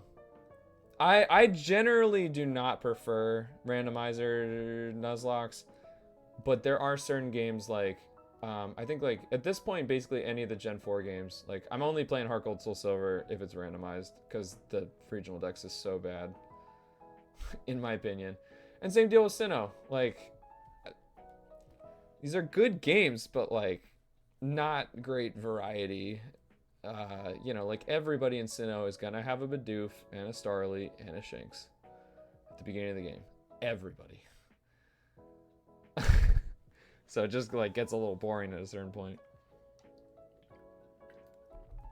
Schwartz has never gotten a Heracross, any Nuzlocke, or randomizers. That is unfortunate. It is pretty tough to get, generally. Oh, it'd be so sick, though.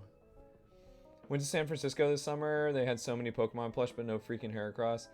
Yeah, man. Oh, I was going to mention... So, every Pokemon is somebody's favorite, right? I'm still not sure if that's the case with Barbaracle, because it is a scourge on the fictional earth of Pokemon. But I thought it was funny that there were some Fearow plushies. I'm like, man, talk about obscure. And that, like, kind of tells you a lot if you have a Gen 1 Pokemon that's obscure, because, like, Gen 1 is kind of automatically buffed by, like, they've been around the whole time. A lot of people know the original 150, and that's it. And yet, Fearow is obscure. Well, lo and behold, on Sunday, I see this little kid. He's probably like 4 years old or something. Wearing a Supernova shirt, by the way. So parents, you know, getting them started off right. Smash and Smash Bros. And Pokemon. And yeah, he was holding on to one of the Fearow plushies. Like, seemed super stoked about it. Adorable. Like, so wholesome. Like, little bro just loves Fearow. I'm in full support. Fearow, like, low key, I feel like if you get a Fearow in a Nuzlocke, like, pretty early game, I feel like most people will be shocked about it. Like, it's actually pretty useful. You know, for, like, early game. It's got a pretty high attack. I think it gets Drill Peck, like, quite early, also. Oh yeah, Pyro, I don't know if you did ever list your top 5. I should make that more of a habit. Give me your top 5, everybody, because who doesn't want to do that? It's funny, though. I do see a trend there with firefighting types. Oh, dude, there was a Pig Knight plushie and an Emboar plushie, and I was genuinely tempted to get them. If I did, I probably would have gotten the Pig Knight one. I think that is an excellent middle stage starter evolution. Just a little JV wrestler. Piggy.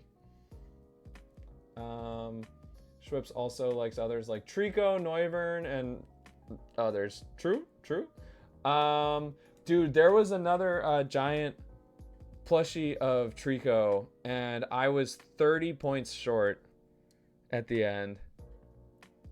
From being able to get that too. That would have really been amazing. But, you know, it's all good. Mega's top 5, Mimikyu, Hydrapple.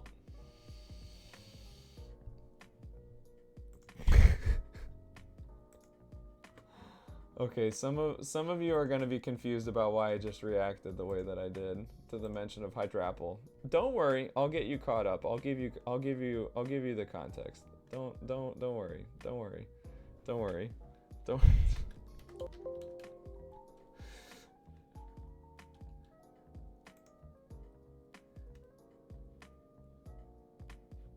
Chat, tell him.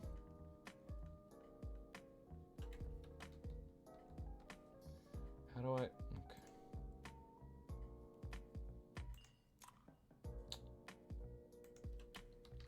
Oh. Wait. Having trouble finding it. Wait, can't you? Oh, organized by views. That'll get it for me. Oh. Wait.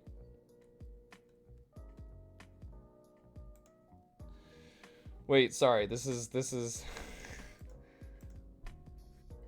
taking more time than I meant it to. Okay. Here we go. I found it. Yeah, 91 views on this clip. That's funny. Okay. There's my Hydrapple clip in the chat. Please enjoy. That's my favorite clip. It will probably be the best clip I ever produce from live streaming. Like, genuinely, I don't see how I top it.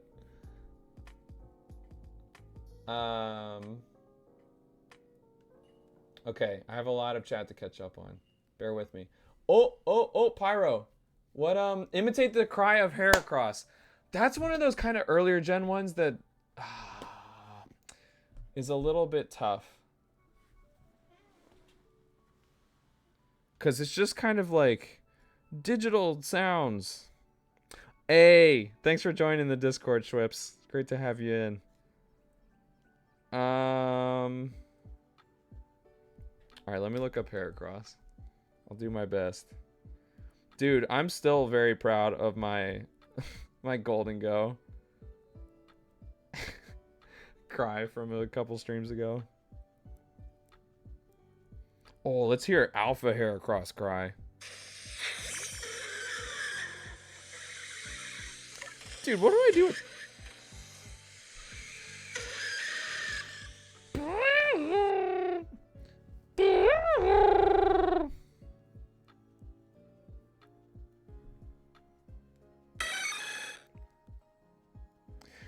See, like, I hear that, and I'm like, I think that's Persian's cry. Like, a lot of the first couple gen Pokemon have very similar cries.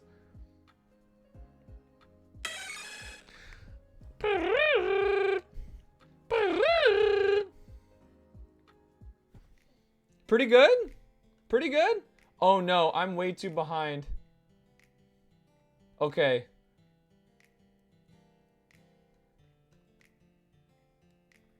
Pyro, I hope you enjoyed. I hope you were able to catch that. I definitely missed Schwips leaving chat. I'm so far behind. Oh no. Gonna sleep because I have to get up early with this. So sick, and I'll for sure be around. Yo, guys, go follow Schwips. I did. I hope to catch a stream soon. Thank you for Mega. I assume you recommended me for a raid. I very much appreciate that, because I need to be rating new people more, but I tell you what, it is always far easier to meet like cool new streamers through recommendation, you know, through you know, friends of friends kind of deal.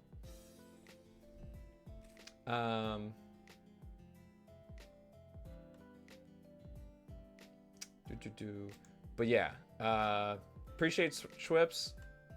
I assume went to bed now, but yeah, in the Discord. So yeah, definitely gonna be around, it seems.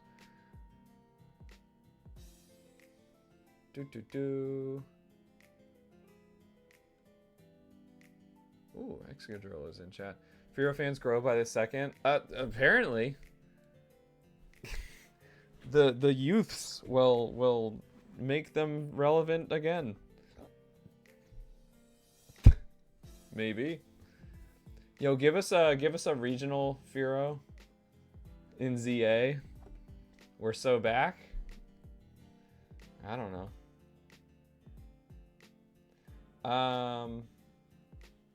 It's gonna destroy that friggin' Nuzlocke. Hell yeah. I believe it. Life-size Trico would have been the cherry on top. Yeah. That was a deep breath. You okay? Oh, was that from the Hydrapple mention? I'm like, when did I take a deep breath? Upon seeing its animations for the first time, Patch broke the sound barrier.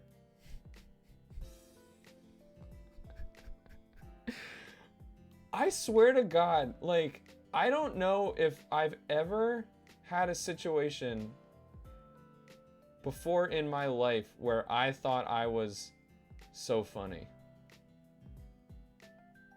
You know what I mean? Like, that clip is of me, and yet I watch that clip, and every time I'm cracking up. Every time I watch that clip, I think it's hilarious. You know what I mean? Where, like, often when you're the creator, or, like, when you make a joke, like, you're not the one cracking up at it. But I'm just like, no, dude. That clip is amazing. It's the timing. Yeah, I mean, it has that like that special like X factor of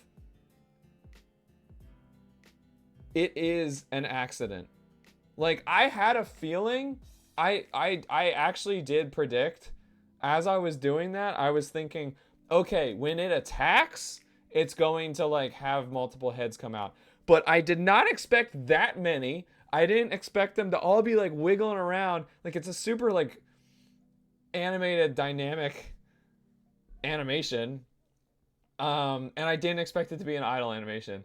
So that's where like I sort of like set myself up for success there, but it being that good was a little bit not planned, and that's what makes it so good, because my reaction is actually like my real reaction. Obviously I'm like, you know, playing it up a little bit. Oh my god. Okay, I love whenever that comes up and I get to talk about that again.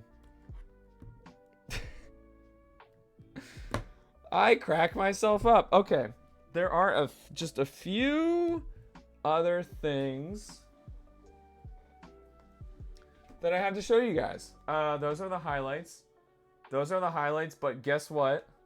Oh. Give me just 1 second. I have to go grab it. You know what? Wait, maybe I should play an ad super quick. Ad's gonna play in 14 minutes. I'll just play an ad super quick. I'll be right back. I'll be right back. I put this stuff in the laundry. It's just in my washer empty right now. Okay, be right back.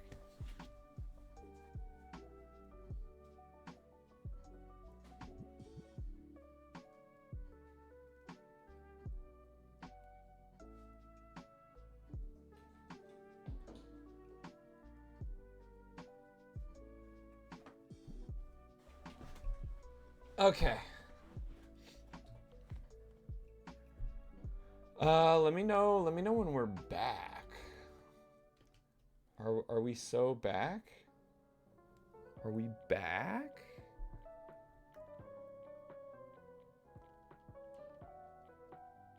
Gotta be, right?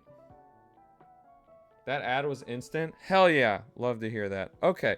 So, I mentioned that I was like, oh, shoot, okay.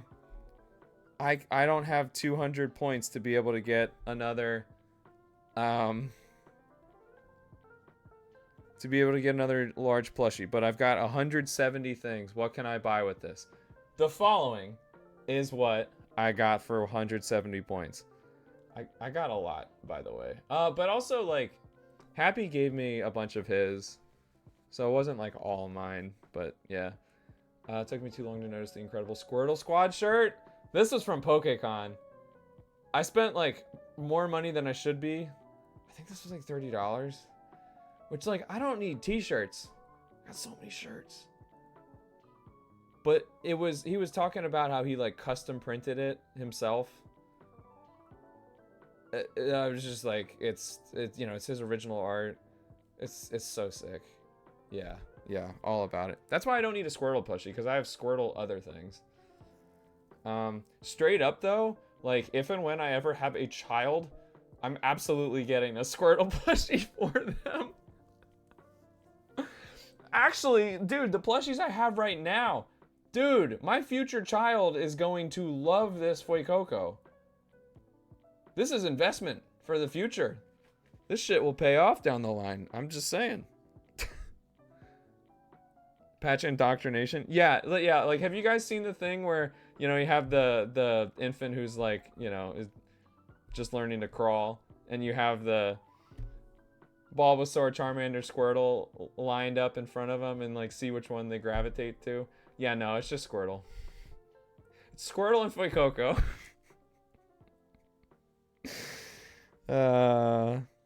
I'll teach them about the other ones, you know, one day. Just kidding. Anyway, this is what I got. A set of socks. But look. Oh, Static would love these. I don't even think Static doesn't know I got these. Pichu socks, Pikachu socks and Raichu socks. And they're like, they're kind of artistic, you know? Like, you wouldn't even know that it's Pokemon stuff. I mean, for one thing, like, I'm wearing these at work, right? Like, fun socks. Oh, I'm doing sock puppets. Pichu says zap, zap, zap. You're only gonna see this. You're only gonna see the lightning bolts. But then it's like, oh, actually it's a Pichu day. I think that's kind of nice. Normal person would never notice. Yeah, man. I don't think you can see this, but it was just kind of like, I'm not like obsessed with this or anything, but like I can use these. You know what I mean? Like I would actually wear these.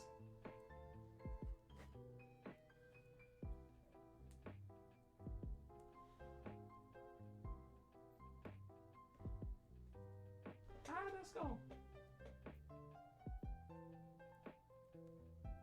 Hi, Zooey. Zooey's joined. Zooey's joined the plushies. Be nice to them. Oh my god. Oh my god. Are you guys seeing this?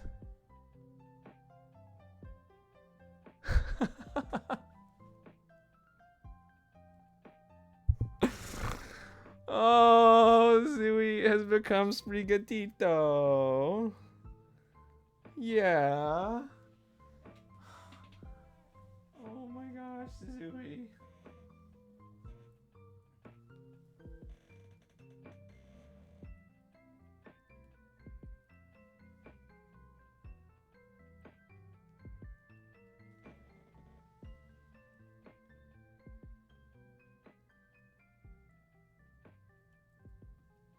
This is so cute.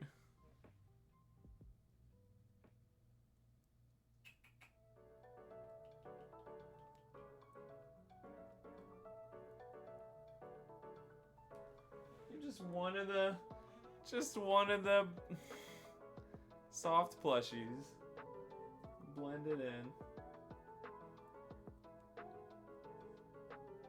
That's a good job, Zooey. Very good.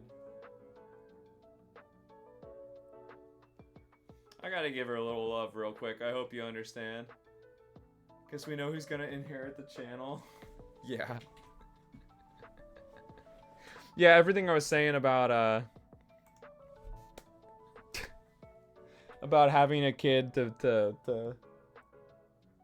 you know, to love Fuecoco. Yeah, it's actually just Zooey.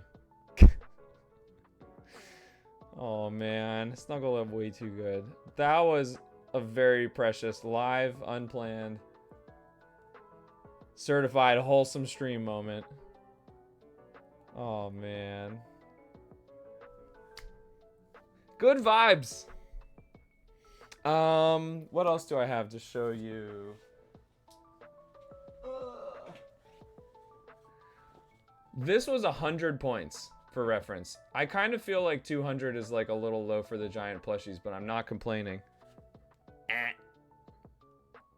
More Fuecoco merch. The lighting isn't great, but like it's red. It's got Fuecoco. It's got lots of Fuecocos actually. It's actually a very nice hat. Yeah, man. I think so. I think so.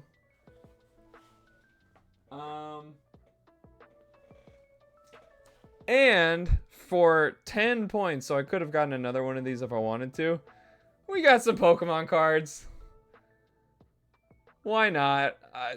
I'm not really collecting cards anymore, and you know, these days, but hey, I'm opening a pack live. That's hype, right? People like that.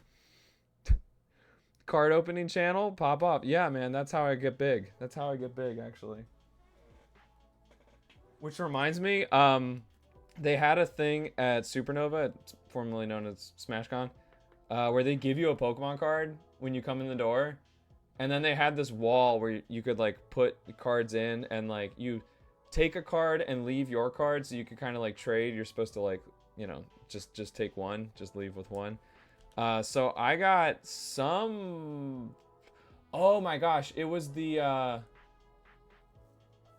Galarian scientist who like creates the like Chimera amalgamation fossils.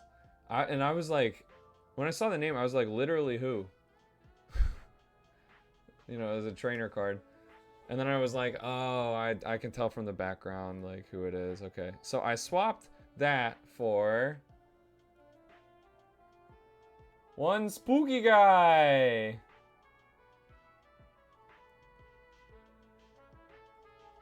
Yeah.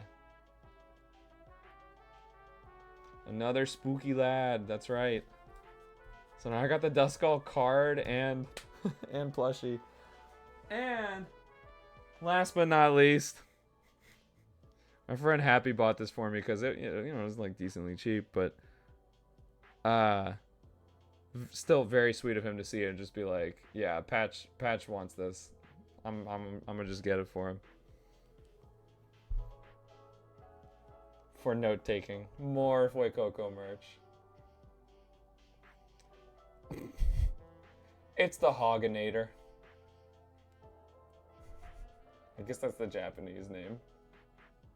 More Coco. I know it's not Hogginator, but I see Hog-ator, and I'm like, that's the Hogginator. That's the Hogginator for real. And look at the back. Oh! It's doing a sit! And it's got its mouth closed! And it's holding its little craft singles on its belly.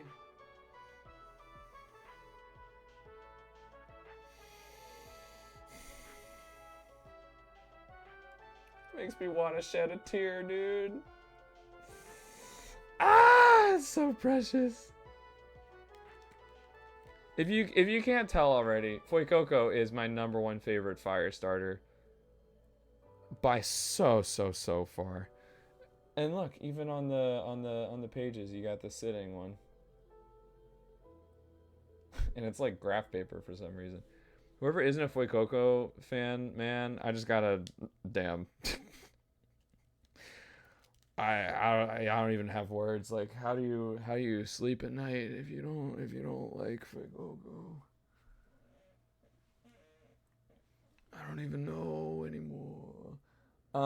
Okay, well, I'm also looking at the time, so not that I'm in any rush, but you know, I actually got a lot more to talk about. But hey, let's we're opening cards. We're opening cards live on stream. The patch stream. Can you believe that?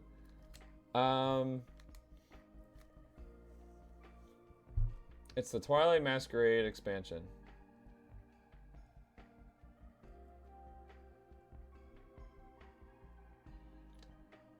They feature Greninja, Dragapult, and Magcargo. They dazzle as Terra Pokemon EX. Wow, that's okay. Good for you, Magcargo. Alright, let's see what we got.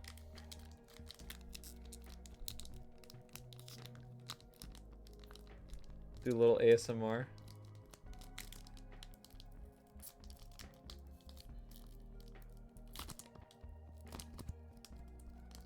Magcargo getting love after 500 years.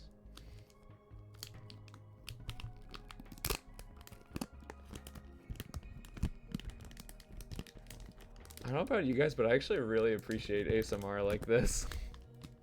Of course, I have background music going, so probably not great ASMR. Anyway. Alright. There's a little promo card thing for the trading card game Live. The app that is out now? Is it out now? It says play today. Oh. Redeem. Yeah, I've got a code thing. I guess if anybody wants to like pause that and redeem it instead of me, that's fine. All right. First up. Wait, I should do it like this. Oh! Oh, shit! It's basic energy. Can I get a Pokemon? Yes, we can. Oh, shit!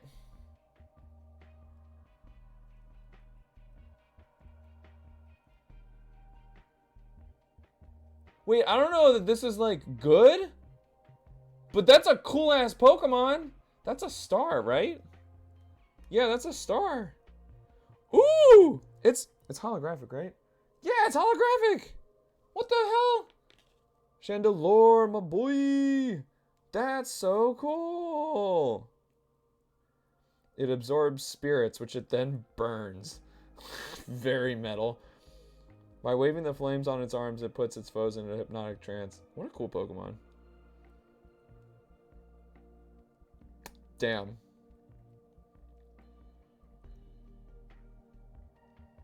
It's shiny. Well, it's not shiny, but it's, you know, glittery. That's really cool. Okay, I'll take that. I feel like that's a win already. It's just the second one. Next up, we have... Oh my god, I love this card. Oh my god, they really started popping off with the art. Fishies! I love that art style. Dude, and it's also holographic with a star. What the heck?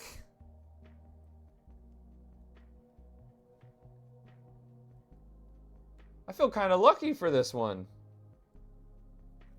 Yo, can I sell any of these? Love the prismarine floor texture. I've never even seen that word before. But I guess I kind of know what it means. Oh, interesting. To use surf, it needs water and fire energy. Interesting. Oh, I didn't know dragon type was a thing in the card game. Huh. Why does it need fire then?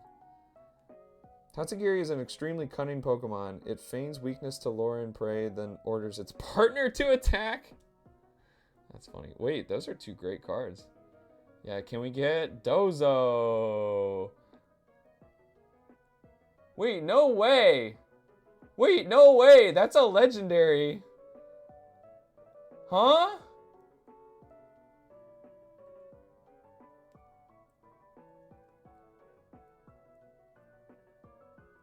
What?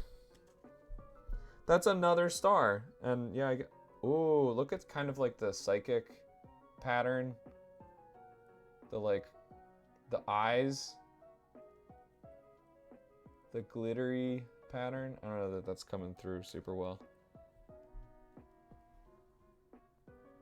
Yeah, it does have some fall colors in there. Wow, okay. Can I get not a star? Like... Oh, yeah. Okay, there we go. Energy. Special energy. That seems like that might be kind of good, though. Wow, this is crazy. 3-star rarities already. We got six cards to go. Including... Okay, a flute. That's fine. Alright, what else? We've got... Ooh! Oh, that's a diamond, okay. Fully evolved though. Dastardly Jab.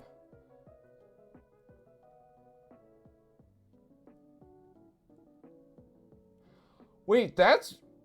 Wait.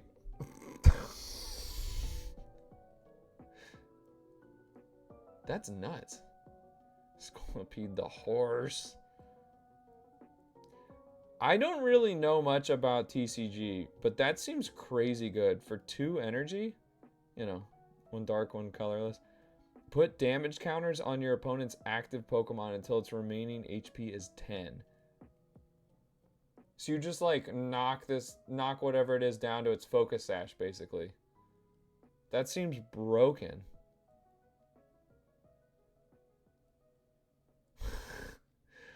But, you know, I mean, what do I know? I'm ignorant of TCG. That's still a cool card, fully evolved. Next we have... Wattrel.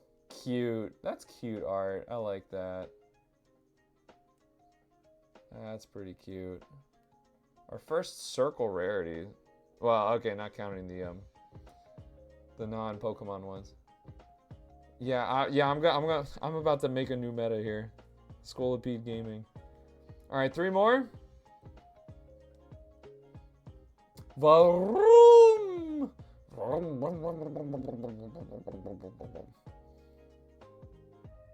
That's kind of cool. Dude, it's like industrial post-apocalypse, whatever. Not bad, not bad. All right, penultimate pull here. Ooh. Ooh, Poltergeist. It has no HP. Yeah, his ass has no hit points. Room got to be in a cyberpunk era environment. True. Yeah, pretty much. That's cute. I like that. Poltergeist happy. Yes. Or at least that's what it shows on its shell. Last one. Drum roll, please. Yeah, thank you for the drum roll. Sprigatito. It's Shinx. I did that one for free. Did I not nail the cry? Did I not nail that?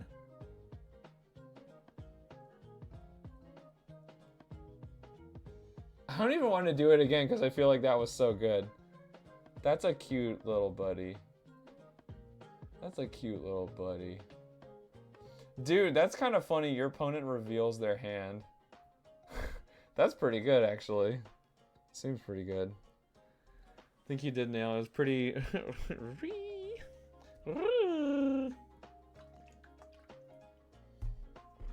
Wow. That seemed like a really good booster pack. Like, I mean, I'm going off of... I have not opened a Pokemon booster pack since I was like 9 years old or something. But I don't know, 3 holographic star rarities and in a row right at the beginning. That seems kind of nuts. I'm really happy with the Chandelure. Dude, I mean, they're all really good, honestly. I just like Chandelure the most as a Pokemon. Okay, huh. Cool. I will have to take a picture and post that to the Discord later on. But wow. That was pretty nice. Wonder if they're worth anything.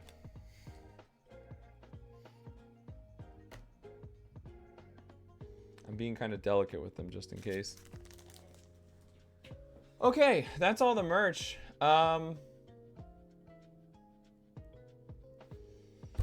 Gosh, what else? All right, what do I need to tell you guys about? Oh, tell you what. Let me show you some of... They're worth our hearts. True. Some of what's going on here. Yeah, so, you know, here I am with my son. What should I name him? I feel like we gotta name him. I was just matching his energy, you know? Just going along with it. That's all the merch together. Ooh, cool art around Baltimore, which, like, you could see... I think you could see all this, like, right around, pretty close to the convention center. So, I'll count it. I'll show it off, you know? I like when my city is pretty. Yeah, because I saw this... Well, I don't know if it was this guy, but I saw somebody painting this wall. It was really cool. Anyway. Hey, I'm gonna be here this coming weekend. Cav Clash. Ooh, it's a B tier. That's Smash stuff, but yeah, pretty nice. Oh yeah, I had to highlight that Volbeat Scyther and Hypno made day 2, but not Palafin. Vine Boom. Seems like a Gilbert That's funny. Now I'm picturing him with, like, Gilbert Gottfried's voice. Which kind of fits. That's very funny, actually. Oh wait, I should have gone from the start. Okay. All right, yeah. So this was me doing my best Wojak. Which I felt like I'm probably one of many people to do this weekend, but, you know, it was kind of like, why not? It's funny. So this is right after I got my badge, or my wristband. Look at Pikachu and Eevee. They're both so cute. So cute. It's a rite of passage. Yeah, pretty much. Then I thought this was really cool. Just to see the stream setup, like, IRL. You know, and it was weird. It was empty. You know, nobody was around here on this Friday night. Kind of neat. Oh, notice me repping Baltimore PokeCon, by the way. I should have worn that shirt on, like, Saturday and Sunday, but I had other stuff I wanted to wear. Back. This is me on the light rail. I struggled to get decent lighting for this picture, but I was like, I need to put a picture up on Twitter of, like, what I look like and what I'm wearing before I get there. Because I was like, seriously, guys, like, you see me, come say hi. Which definitely happened with a few different people. C-Splash came up to say hi. But yeah, and then I'm like, oh man, I wish Squirrel had seen that and you know, said hello, but it's all good. I mean, he was actually, like, you know, competing and, you know, seriously. So yeah, definitely would have been focused on that. But anyway, yeah, and I was like, let me show off my Duskull that I got the day before. I actually wore my lanyard and badge from PokeCon, like, really just so that I could hook Duskull onto it, so you can kind of see that. You know, you can see the lanyard hanging. So yeah, I was happy with that. VGC, challenge me if you dare. Ooh, there's a spooky ghost. Then here I am winning my first side bracket. Didn't drop a game. 2-0, 2-0. Although, to be fair, this Aaron person, she was like, "Aw, man." When we got to team preview, because she was like, I have such a tough matchup into this sunroom stuff. I'm like, I'm sorry. Although, like, it is an archetype that you kind of need to be prepared for. You know? There's a decent amount around.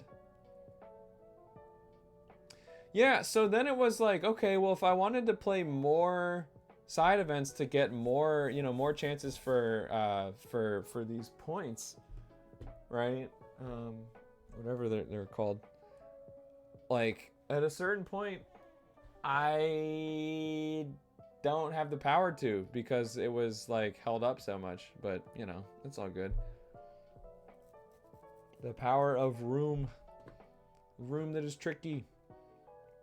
But yeah, I was like, hey, whenever I can get into a side event, I just need to win it, I guess. That's all that I have in my power. And then I didn't even go into this, like, looking for this. Like, I don't really care to interact with, like, Pokemon stars. You know, it would be cool to get into a conversation with, you know, Moxie Boosted, or, you know, whoever it is, or run into, you know, Cybertron, whatever. But yeah, Wolf Glick was just, like, hanging out, like, right by the entrance, super visible. Like, I took that as a sign of, like, he wants to meet people here. He's, you know, he's here right now because he has the time. You know, meet the fans. So, wow. Static noticed and went up and like got a picture and everything. And I don't love this picture in terms of like, wow, look at the glare on my glasses and everything. But like, hey, that's the GOAT. That's the GOAT right there. I was like, man, what do I want to say to him? You know, because I don't want to be like, I don't want to say like the same thing that everybody would say to him. And I didn't like think of, I didn't think of anything super novel, but I just, you know, I was just there, and he kind of like wrapped up talking with Static. You know, I was like, hey, you know, I'm Brian or Mr. Patch, like, great to meet you. And I just kind of like, I just kind of shrugged a little bit and was like, I don't have like, you know, anything super like insightful in mind to say, but you're the GOAT. I was just like, you know, you actually are the GOAT, and you know, I really appreciate like everything that you do for the scene and everything. And he kind of laughed and was like, yeah, thank you, man. Like, really do appreciate that. And then I started talking about like, I do think it's kind of cool that like, you know, I'm local, I'm from Baltimore, so it's kind of been like, I'm probably wording this better than I did then. I was just moving quickly. I didn't want to. Number one thing is I don't want to waste someone like Wolf's time. Last thing I want to do, where it's just like, oh man, like I really just want to get out of this conversation. I don't want to put them anywhere near that sort of feeling. So it's like, let me just quick hit, like, hey, appreciate you, you're the man, all right, later. Now there are other people who like I could come up with like, oh, I have specific things I want to say. But yeah, it was just like, yeah, you're Wolf, you're the man, like, you know that, but like whatever. So I did kind of spontaneously think like to say something along the lines of, you know, I'm local to Baltimore. I thought it was really cool when I found out that you were sort of local to DC, you know, that it's like, wow, you know, the DMV is home to, you know, the world champ, whatever. And I asked him if he does go to locals at all, you know, because I was just kind of curious, like, you know, if he's like present, you know, in the area. And he said that he goes to some, but not very many, because like he wants to make sure that he doesn't burn out. But yeah, you know, he'll pop up here and there. I think honestly, like, there aren't that many locals in the DMV. So I think that's probably part of it. And I was kind of wondering if he would talk about that, but I am a little bummed at myself that I think it was like right then maybe that he asked if I wanted to take a picture, and like he was really good about that. It's like, yeah, you're talking to me because, you know, you want to get a picture, so like, yeah, let's do that. I didn't even get like, there was a backdrop right nearby with like the 3 starters. I just, again, didn't want to waste his time, so I was like, let me just get this real quick. In the heat of the moment, you gotta enjoy it. Yeah, exactly. So I do regret a little bit. I didn't want to tell, it would have been nice to tell him that, and this is news to you guys too, that I am in pretty early conversations with some other people about trying to get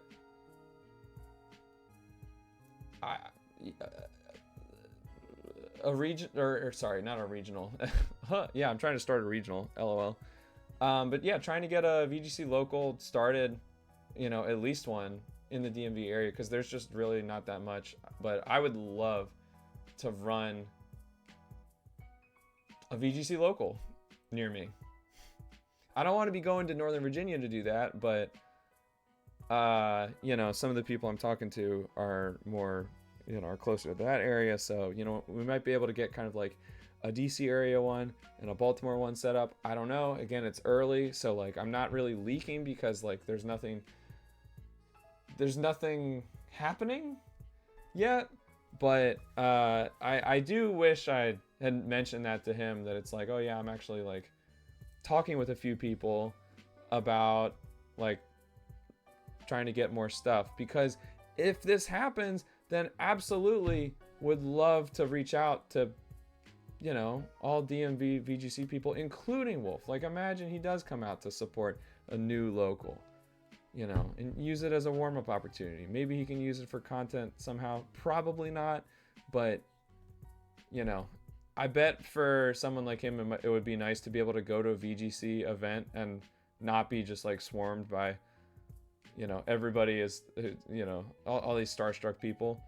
Like, if it's just people who like are also local and in the scene just like you can probably just kind of blend in and just play the game. Not blend in because like people are gonna know who you are, but you know, it wouldn't be like, oh my gosh, this is the one and only time I'm ever gonna see Wolf Glick. It's, oh yeah, I see him every month. I figure it might be harder to reach him after the fact, so it would have been nice if I like planted that idea in his head that, you know, we'll have new locals popping up. Oh well, no biggie. So yeah, again, like, not my favorite picture, but like, I met Wolf Glick, and, you know, it was a quick interaction, but he was like clearly interested and down to like meet fans. I didn't want to keep other fans waiting. He seemed cool. So that's that. And then here's me with my friends. Let's go. Oh yeah, I mentioned in.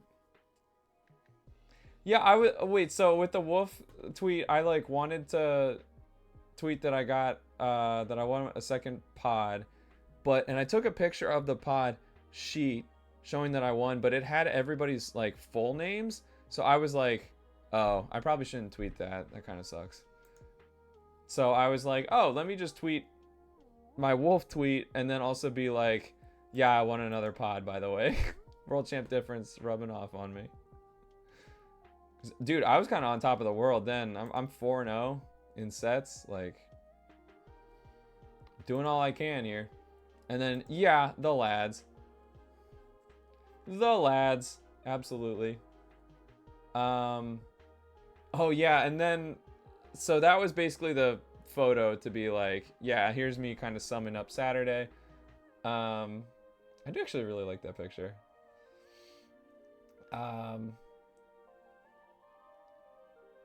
Yeah, this last pod was only 3 people, so we were like, should we do like a round robin? I don't know. Wait, where was Static at this point? Static, do you remember where you were? Like, I don't, I'm like, why is Static not in this picture? If you were with us at that moment, absolutely would have been. A picture of me and Static exists. I just don't have it. You did take that, right, Static? Anyway. Yeah, dude, I'm really glad that you got to meet them too.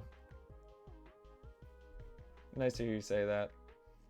And yes, I will wait, Static, happy birthday! Happy birthday! Before you leave, happy birthday! Happy birthday! Guys, it's Static's birthday.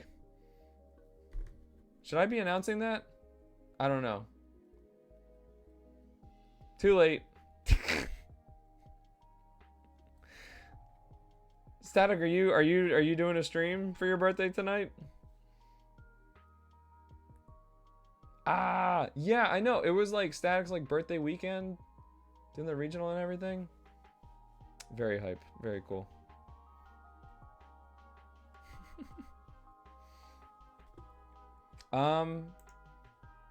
Okay, that's all I have to share visually. I guess, hi DJ, welcome in. Check out all my new stuff, all my new friends. Also, there is a cat in this picture. There's a cat on the stream right now.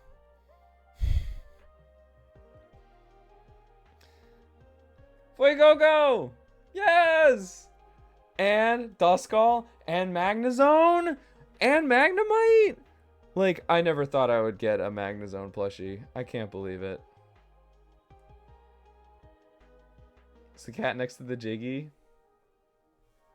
Yeah, kinda.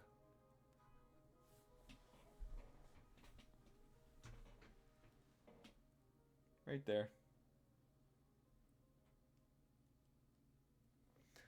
It's kind of hard to see her. But she curled up with all the plushies. So cute. See a little white speck above her. Oh, yeah, that's the that's like a zipper on my bag. Right there. Yeah. So cute. Yes. I was just gonna say, oh, last thing I think I have to talk about is just my play.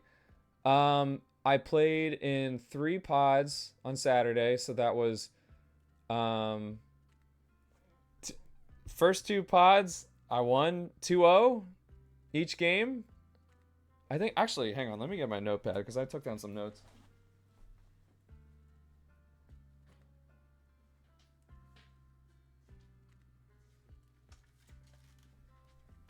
Guys, I actually was like taking notes and everything. You're supposed to do that with VGC. I've heard all about this. I was like, I'm gonna really do the whole thing, you know, as if I was in the real event. You know, which of course sold out like instantly. Yeah. Stanek says as a fellow DJ, hope DJ keeps doing amazing. Hell yeah. Oh, so cool. So cool to meet Static Pikachu. Pikachu! It was really funny. I like called him by you know, I was like Static Pikachu. And he couldn't hear me. And then I said his real name and he turns around and I was like, "Bro, I was calling you Static and you weren't turning around." That was really funny. But anyway, so yeah, the first pod 1-2-0. Yeah, I was taking down, so it was we had to do those closed team sheets, so my notes are like, okay, Dragapult, Fairy Terra. After you, Clefairy. After you on Clefairy was interesting to me. You know, I expect Follow Me, but after you was interesting because Clefairy is very slow. I think actually I'm not sure if that or Hatterene are slower, but like Torkoal might be my only Pokemon that underspeeds it. So I have Trick Room up, and then it goes for After You. I think Parting Shot actually from Incineroar. I was like, oh, that's interesting. To be able to move before I think my Blood Moon, but just to debuff it. Yeah. That is a shiny Kyogre plush, which has been behind me like the whole time, but usually I'm covering it up, I think. Yeah, that was from a local event. Actually, oh my gosh. That was held the day before Scarlet Violet released. So it was like a little send off to Sword and Shield. Yeah, I think I got 4th? Wait, I forget. Did I get 2nd? No, actually, I got 2nd at that. Yeah, oh my gosh, because there was this group called 443 Gaming was hosting they're not doing this anymore, unfortunately, but hosting pop-up video game events very similar to what I do with Marzapalooza, and that was that's one of 3 tournaments they've held where I got 2nd place. So I won the shiny Kyogre. I was like, yeah, let's go. They had just like several plushies I could pick from. And I thought that was really cool. Yeah, because I also got 2nd at a Smash tournament, which was really cool and also disappointing that it's not on Smash Start.gg. So officially that never happened. Ooh. It's okay though. And then second to PokeCon year 2 in Reg C. That was fun. I had all special attackers on that team. It was Torkoal Elegant, Flutter, Chi-Yu, Yikes, scary lead, Farigiraf, and Mousehold. So technically that was a physical attacker, but its only physical move was Super Fang. I went full like friend guard support on that one. Yeah, so I'm just Mr. Second Place at 443 events. But that's how I got Kyogre. Anyway, yeah, okay, so I won 2-0, 2-0. Dragapult, Clefairy, Sinistra. The next guy was King Gambit. Mousehold had Taunt, Archaludon. Oh, it's funny. I played somebody in a friendly when we were waiting in line because it was like, hey, we can just like pull out our switches right now. Like we could actually play like standing right here. So that was kind of funny. We did that and he was like, oh man. This is like the last team I want to fight against. The Sunroom is really a bad matchup for me. And I was like, oh no. So it was funny because we do that and then, oh, would you look at that? We actually play in the pod. Like we got our, we got matched up in the same pod.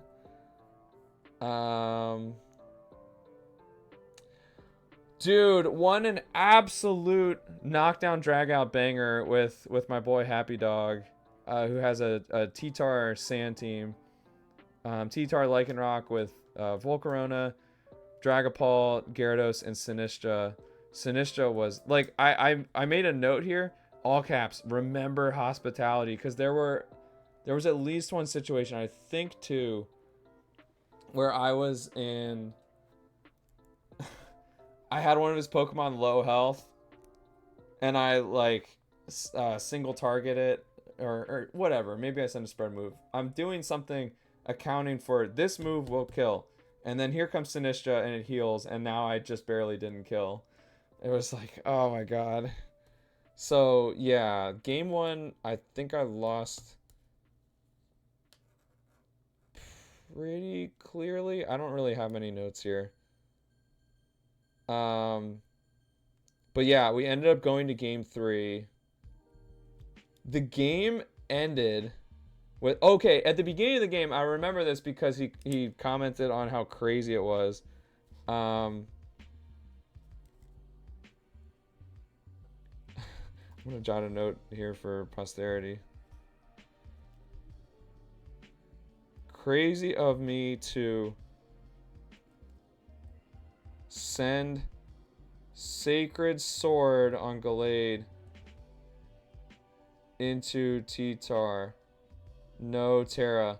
So yeah, T-Tar was flying Terra, and Happy was like, dude, I could not believe you did the Sacred Sword into T-Tar, because it was like, if I flying Terra there, you might just lose. And I was like, yeah, that's true.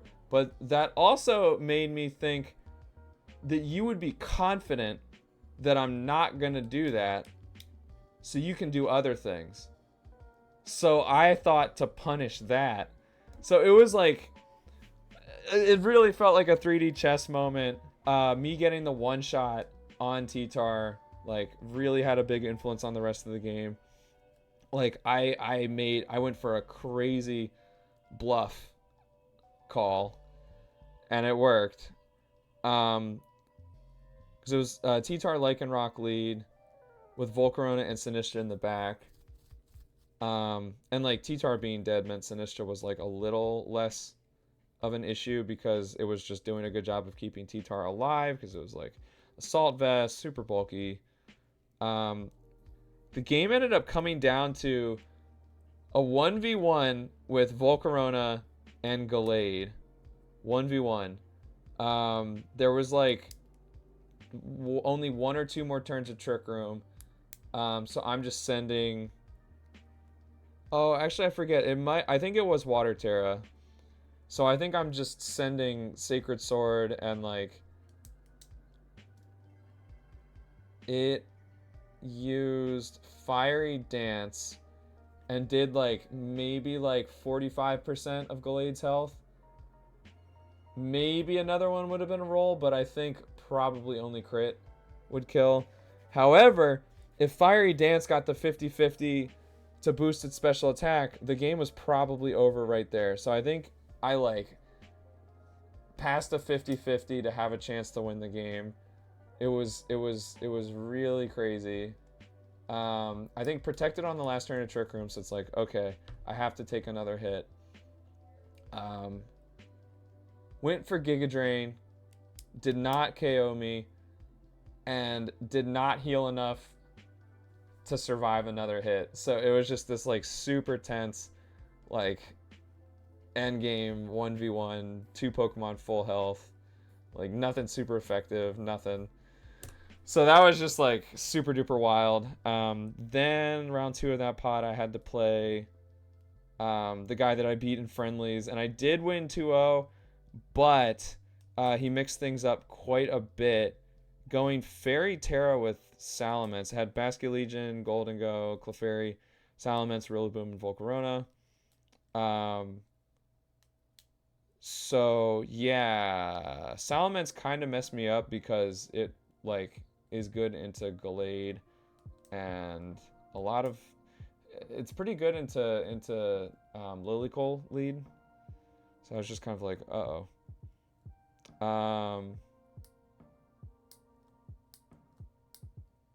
Basculegion was faster than Gallade in Trick Room.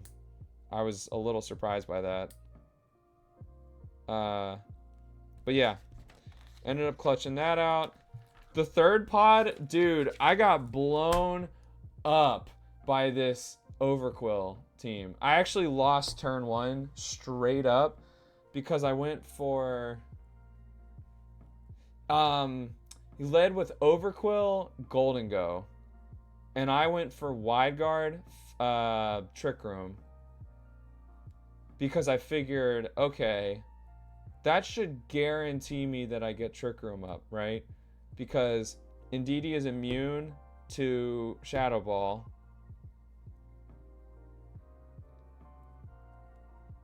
And then I'm immune to Make It Rain. So Indeedee cannot be hit by Golden Go, period.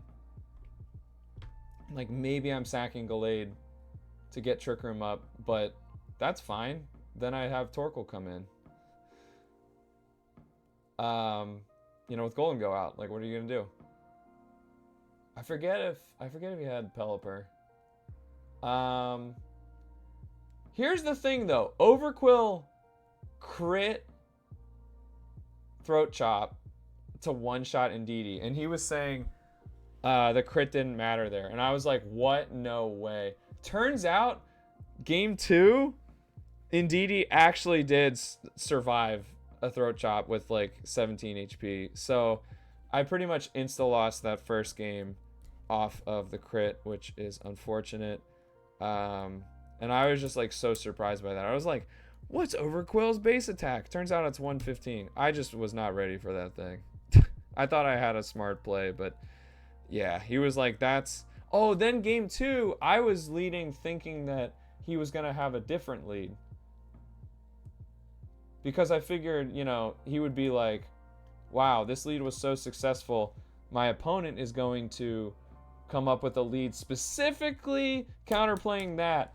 So you'll try to like head that off and do something else. And he just did the same thing. And he told me like, yeah, honestly, that's my only good lead into your team. And so I just had a bad lead. And, you know, I lost 2-0 quite quickly to this guy. But it ended up working out because it was me, him, and Happy Dog in that pod, and he beat me and Happy. So it was just like, oh, okay. You win the round robin then. Doesn't matter. Like, Happy and I don't even have to play. Which worked out because my Switch was at 2% battery at that point. Ooh! Overcoil is insane. Yeah, kind of. I mean, it's not bad. I just was not expecting it to do that much damage to Indeedee. No blood? Well, there was blood. You know, after Overcoil was done with me. on Saturday in the third pod at Baltimore Regionals. Not Nuzlocke blood, but you know. How you doing, Frost? Hope you're doing well. Have you been Nuzlocking at all lately? Now, real quick, okay, for Sunday, I was like, all right, I need to come early. I need to basically show up as soon as the venue opens because the Fuecoco plushie was gone. As soon as I got 200 points, the Fuecoco plushie was gone on Saturday. So they had said basically we're going to restock for Sunday. Can't guarantee what will be there, but you know, just come back early and you'll have a shot. So that's what I did. I showed up at like 7:50 or something, you know, did not get much sleep. And that's when the whole situation came up that I was talking about earlier that I don't really want to get into again because it's like negative. But yeah, they said, oh no, the prize wall doesn't open until 9. And I said, you are kidding me. Why is that not on the schedule? I was actually told by the person at the prize wall yesterday to show up early. And he didn't know when the prize wall was going to open, but said probably when the venue opens. So that's what I did. So that was crazy. But long story short, I was able to camp out there as soon as they open. All right, Fuecoco, you're coming with me. Come with me, pal. Then I immediately go over and play in the VG Cup, which basically it ended up being like 110 people or something, playing in a side competition. Everything the same as the real competition, except including open team sheet, except best of 1, which kind of messed me up, kind of made it hard for me to like adapt and stuff.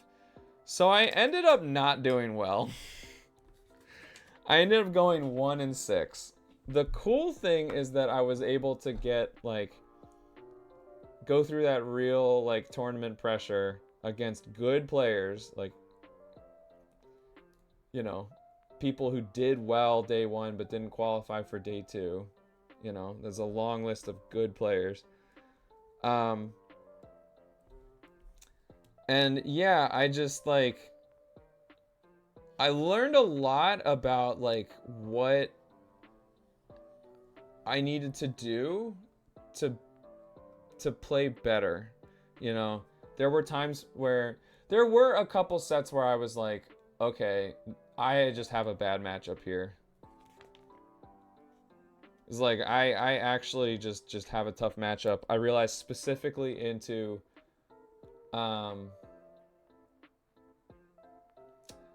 Choice Scarf, Final Gambit, Annihilate.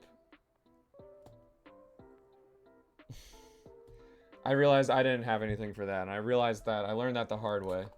So, you know, there was stuff like that where it was like, okay, this is a team issue. But there were like most of the games I lost, I was like, okay, this is I made the wrong call here, and I can kind of like go back and like process what went wrong and, you know, take it as a learning experience. And obviously like my opponents were making good plays. There was one set where oh god, I felt so stupid. I like locked in a weather ball on Torkoal into I think Sinistra. And then after I locked it in, I look at the team sheet again and I realize, oh god, they have Armarouge. And sure enough, Armarouge switches in and gets the Flash Fire boost. So it was weird because there was I realized it was hard to balance because there would be times where I would second guess myself. You know, I'd think, oh, I need to do this. This is the right play. And then I would like think about all these other scenarios, way overthink it, and then change what I was doing at the last second, and then, you know, realize, oh, okay, my first thought was actually correct. I needed to trust my instincts, right? But then there were other times when, like, my first thought would not be correct, like this weather ball situation, and I realized, oh, I actually need to take a little bit extra time to look over the team sheets. Specifically, look at the team sheet. Like, maybe they switch here. What could they be switching in? You know, that's such a basic thing to ask, and then you immediately see, oh, wait, they've got flash fire. So, you know, I kind of learned the hard way that way, but, you know, it was a good lesson. There was one game that I had, let's see. Oh, I lost to somebody who had a cool Kingdra team. That was another situation where Sinistcha came in and healed it, and I was like, oh god, that sets me back. Okay, yeah, I remember this pretty well. So I had a situation, Trick Room is up, Grassy Terrain is up. I've got Torkoal, Lilligant, last two Pokemon. They have low health Rillaboom. Or no, it's like 60% health. And Water Terra Amoonguss, right? I have red health Lilligant, full health Torkoal. We've got Trick Room up. Okay. Obviously, I'm clicking Eruption with Torkoal. That's going to take out Rillaboom. It was Assault Vest. There was nothing it could do. It couldn't protect, fake out, anything. And then there's the Water Terra Amoonguss. So Eruption is going to do a lot, but it's certainly not going to kill. My first thought was I should protect on Lilligant.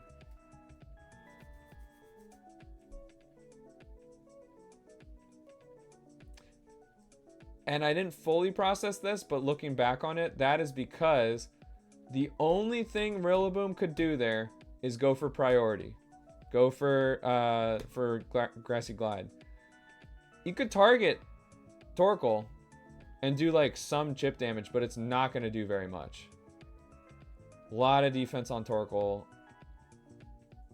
It's resisted. Like, sure, you have Grassy Terrain, but like that doesn't make a ton of sense. You use that to take out Lilligant. Make it a, you know, not a 2v1. That's the only thing that Rillaboom could do productively. And if I just protect there, okay. Amoonguss survives Eruption, puts Torkoal to sleep. But hey, guess what? Now, at the very least, you have to worry about the double target, right? You want to hit Torkoal. You have to whittle it down to win the game. And Torkoal has way more offensive output, right? Oh, but you also have to KO Lilligant. So if that takes one turn of they have to target Lilligant with like Clear Smog or whatever, that's cool. That's one turn that Torkoal is not taking damage. So the game ended with Torkoal taking 3 turns of sleep. I'd send off a Weather Ball, do a lot of damage, but basically Eruption got it down. It probably did like 70% or something. Ate a Citrus Berry, so I needed 2 more hits on it. I needed 2 more hits, and I wake up, get a Weather Ball off, but I still need 1 more hit. Like, even Earth Power would have done it, I think. But it puts me to sleep again. Meanwhile, it's hitting me with Clear Smog every turn. Not doing much damage, but it's whittling me down. And then I have 2 turns of sleep. If I woke up that second turn, I could have won, but I'd stay asleep. So I consider that game to be like, I actually had a no-lose scenario that I just threw by second guessing the protect on Lilligant. So again, learning opportunity. It was a weird end game, but like I was right there, you know. The one win I got was basically a mirror. match where this guy had like a Sun Executor team who he was upset that he couldn't use Eggy. It's like I can't use it in this game.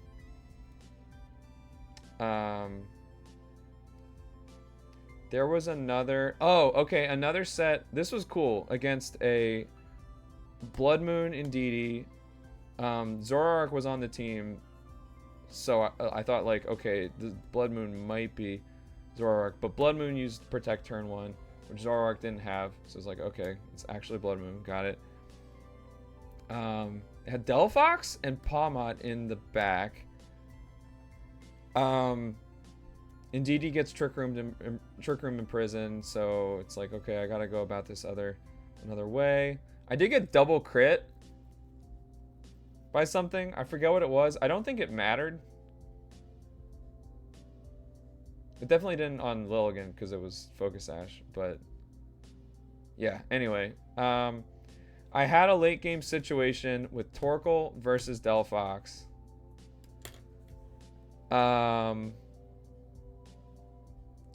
It was no Psychic Terrain, but Trick Room was up. And I had enough turns in Trick Room. So I think what it was,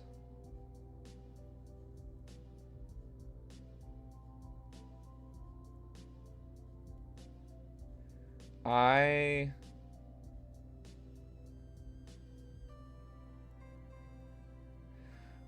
think I'm forgetting the details. It had a special defense boost from Psychic Seed. It protected when I was going for Earth Power. I went for Earth Power again. I think it was chipped at this point already.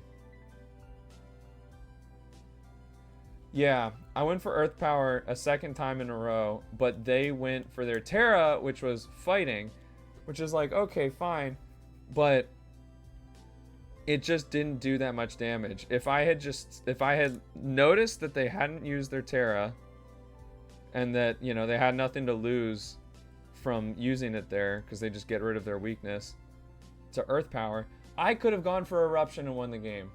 So it was like I had these two endgame situations where I thought I was in a better position than I was, and I just kind of like I was this close to the right call and just barely missed it. So, you know, like I say, learning experience.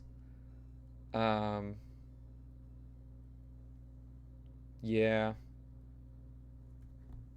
Oh my god, I also threw a late game situation in the last set, but I knew that I was like really mentally worn out at that point.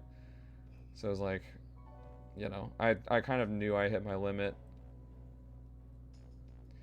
Yeah, I had a pretty good situation against Armarouge, and I forget what else was out. But I had Indeedee. Oh, it was his Indeedee out. I had Indeedee and Hatterene out. I just needed to get Trick Room up. Yeah, dude, and I could have won if I got Trick Room out with Expanding Force on Hat because they had Annihilate and Gallade in the back.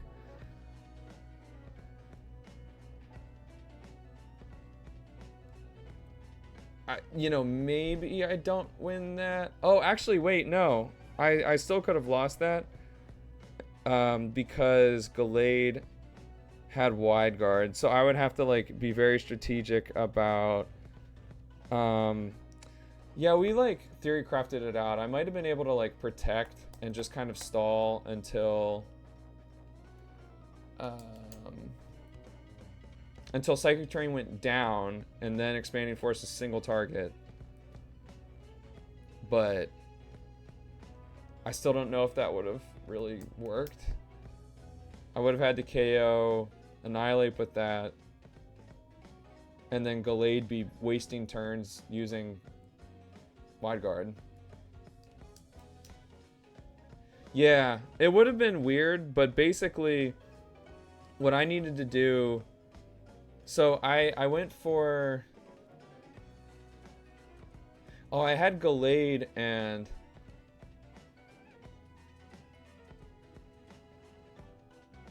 I think I had Gallade and Hatterene out.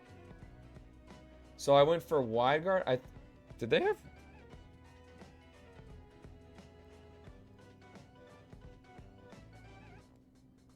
Yeah, I went for Wide Guard for like Expanding Force, I think. Or no. No, I went for Trick Room with Hatterene. Wait, what did I do?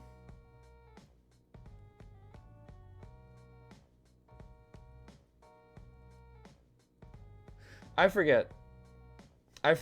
But I think I actually was trying to set Trick Room with Indeedee. Actually, yeah, I think I did have Gallade out. And I set Wide Guard because I was worried about Expanding Force. Like even if I... Actually, no, it was Hatterene because I resisted Expanding Force, but I figured it would still do so much damage they would go for it anyway.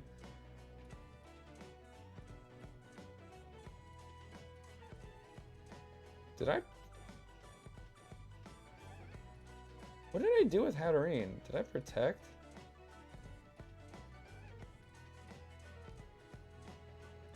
I can't remember that detail. I thought I did remember that situation. But basically what I needed to do was follow me and...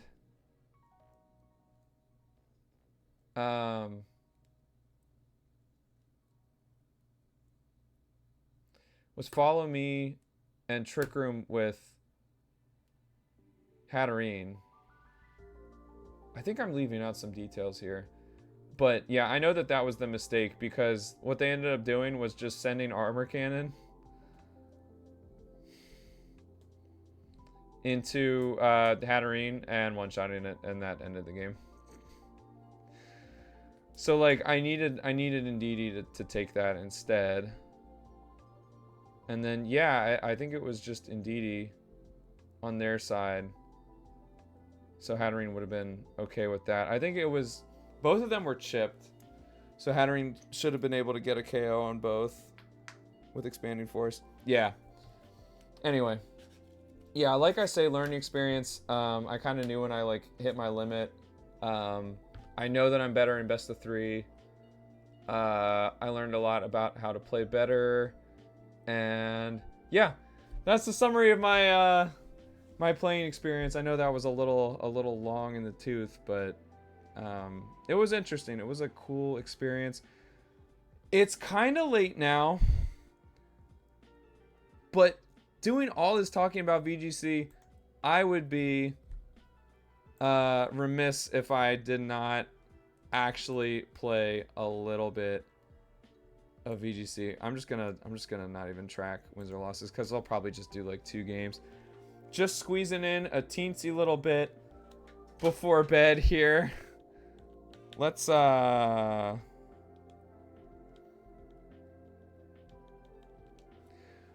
a couple games. What do you guys say? Once again, just practice, you know?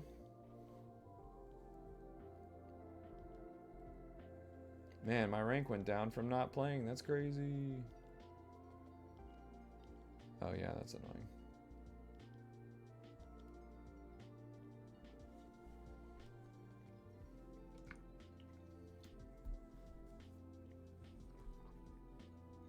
Oh, and Adam's gonna play very soon. Let me force that to play real quick, so you hopefully don't miss too much of the game.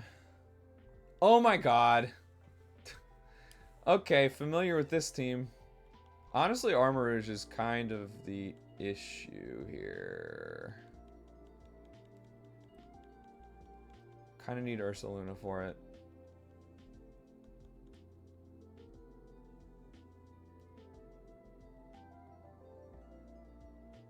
If that Indeedee has Trick Room, that could be in trouble.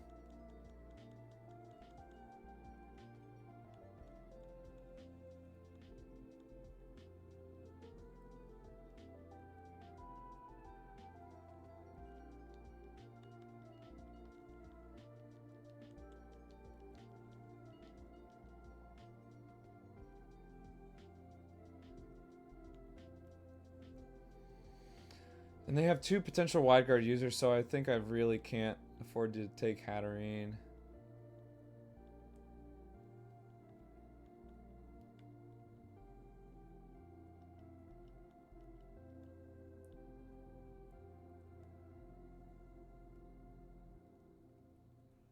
I think I do want Trick Room.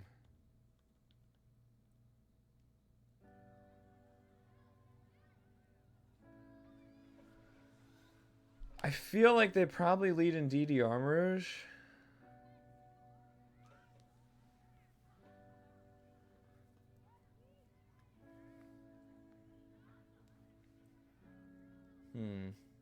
Then again, keeping your Flash Fireman in the back is never a bad idea. Okay. Ooh, the Armourouge is shiny. Ooh. Oh, wait. I'm just gonna get blasted with Psychic Expanding Force. Uh-oh.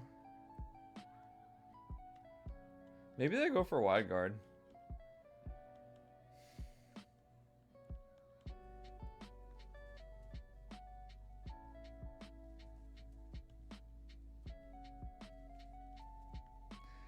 Do they go for Armor Cannon into Indeedee?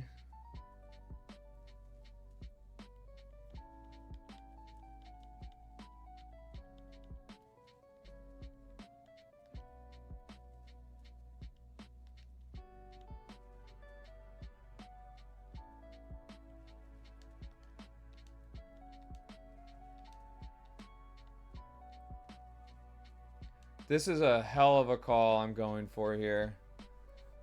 Oh man. If they're going for Expanding Force here, I just lose. Normal. Okay, I did not account for them going Terra. It's a good thing they didn't go for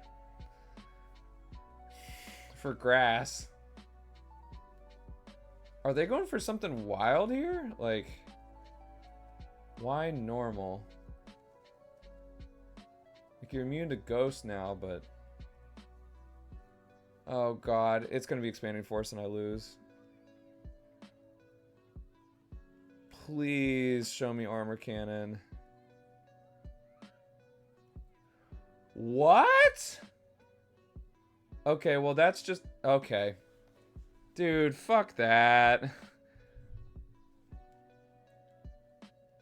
What? Like, that's why we don't play closed team sheet in the real format. That actually sucks ass. Holy shit. I didn't even know that Pokemon could get Hyper Voice. That is so corny. That's so corny.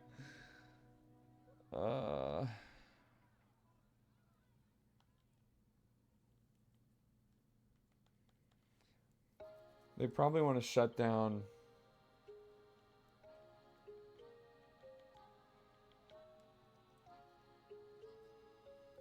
You know, either reset my Trick Room or imprison. I mean, Wide Guard.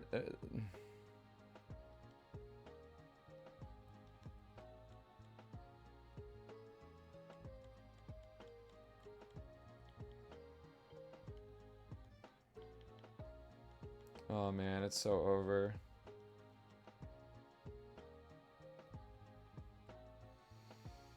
Really? I wonder what their held item is, by the way, because it wasn't throat. Oh, fuck. I completely forgot about Zoroark. That's hilarious. Wait, that's actually hilarious.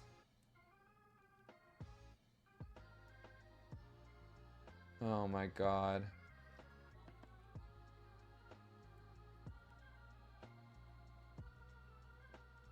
They are not preventing my Trick Room. Oh,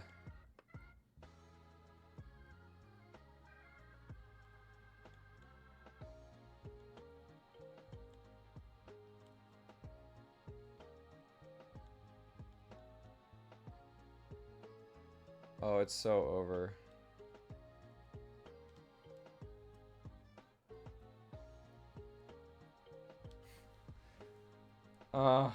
Okay.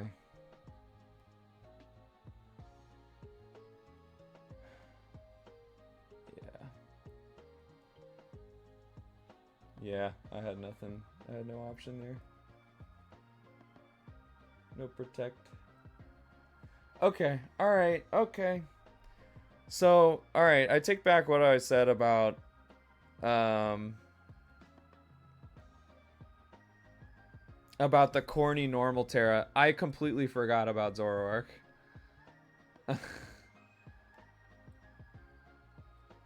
I did not consider it at all. That's on me. That's okay. That's okay. Oh, why is it not? Oh, because it became last in the party. Yeah, okay. I'll just, yeah.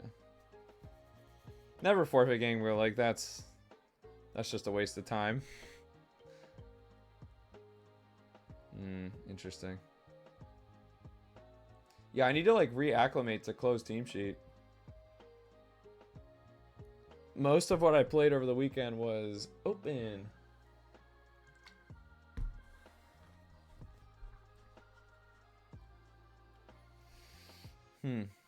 I've played pretty well against Zoroark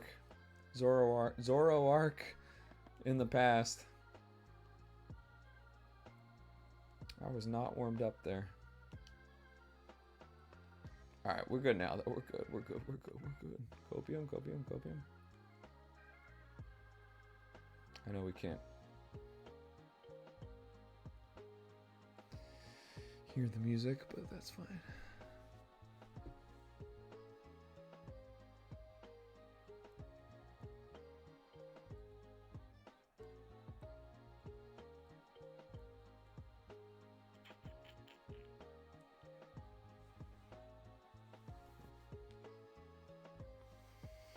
Alright, what do you got for me? Okay. Pretty standard stuff.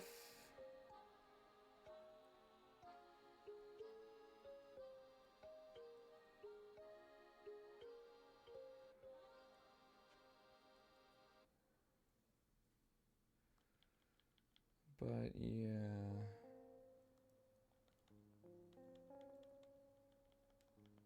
I think we probably Dragon Terra Indeedee to get Trick Room up.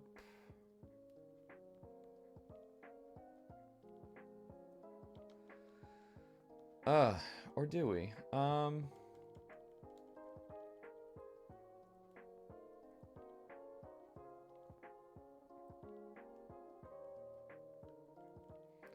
They probably lead Golden Go, actually.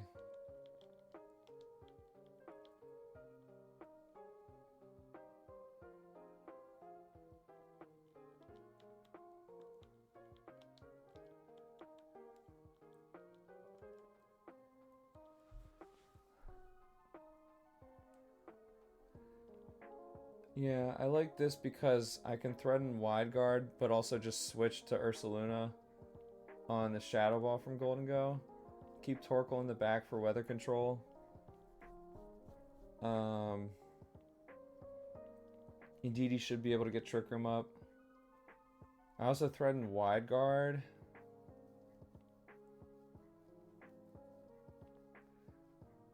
And they should assume that I have Wide Guard on Gallade. Okay. Expected the Golden Go lead. Unfortunately...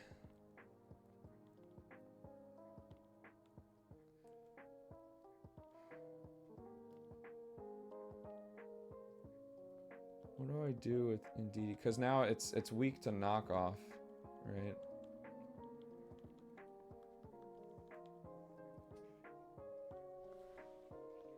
Oh, hi, Zooey. She just let out a little squawk.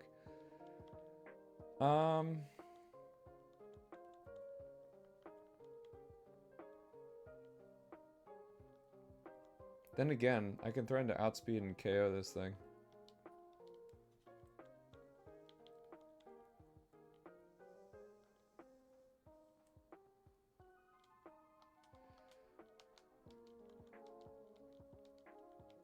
I changed my mind. They're gonna switch Incineroar out, I think. Oh no, are they just going Terra Steel, make it rain? And I didn't click Wide Guard.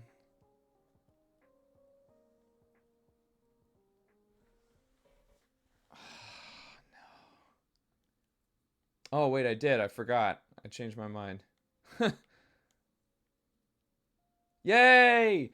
Yay! Okay, dude, I was considering so many options there. I forgot which one I locked into. Please tell me no taunt. Okay. All right. Good, good, good.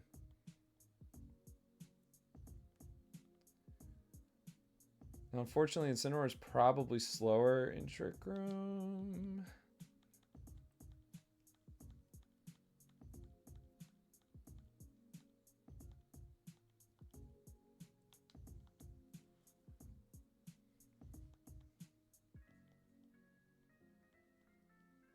I think you just follow me again, right?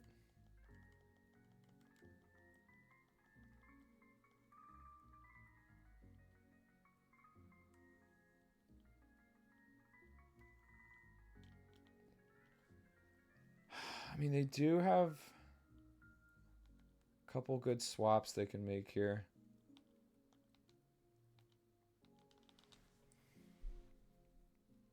No switches. That is kind of wild. They don't even have a fighting resist. Okay, so I KO Incineroar here, but I probably get KO'd by Shadow Ball. Hmm.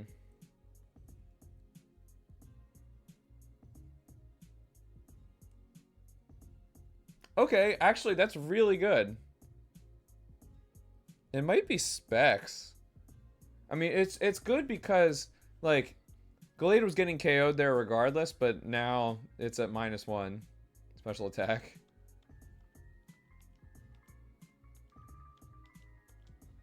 And with Trick Room up, like, Golden Go has nothing they can do here. If they have Pelipper in the back after this, like, if they don't send Pelipper out right now and they hold it in the back, that's bad. Who's that? Okay. Okay. Very good. Very good.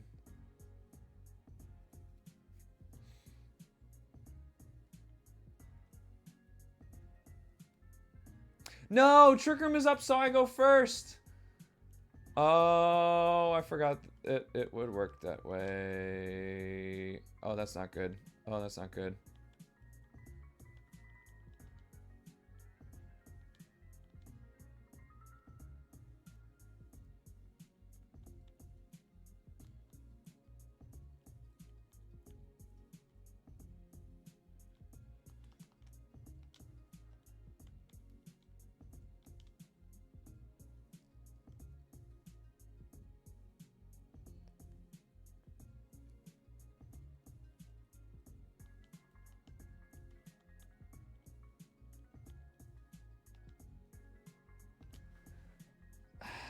Actually, oh, maybe I should.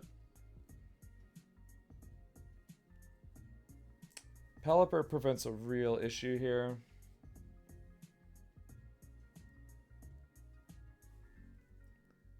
Because, like, Ursaluna is the only thing that can really damage it, and I think they know that. I should have used Hyper Voice. I should have used Hyper Voice. I should have used Hyper Voice. With the normal Terra, it would have killed there. But, like, Pelipper can also have Wide Guard, so I don't know. Welcome back, Pear. How you doing? How you doing? How's wrestling? Please target Torkoal, I'm gonna say. No, okay. Lots of damage. No game sound? Yeah, I'm just doing the lo-fi.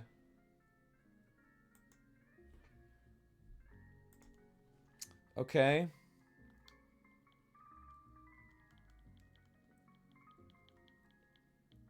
Oh man, they might even want to Aqua Jet me.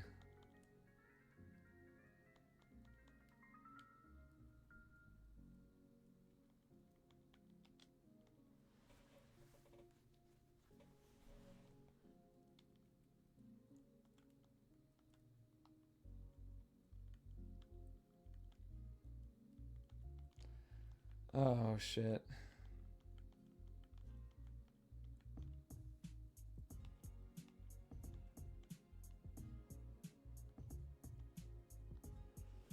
Um, I don't think I can win here. Raw was so good this week. 8 out of 10 for sure. Nice. Okay, so I mean, Pelipper is just gonna get a kill here on Blood Moon, and then Torkoal's not gonna be able to do it on its own. Yeah, damn. Not playing great these first couple games. I wasn't even thinking about like Torkoal moving first in Trick Room, and so that's how they would determine the weather.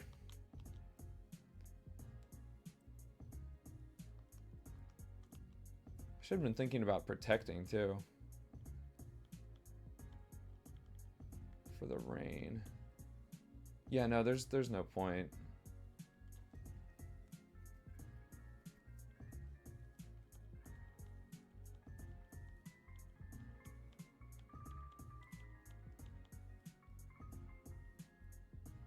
Yeah, there's no point.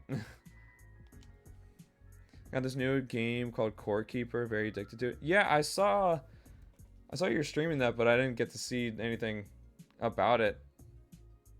What like what genre is it? What was it all about?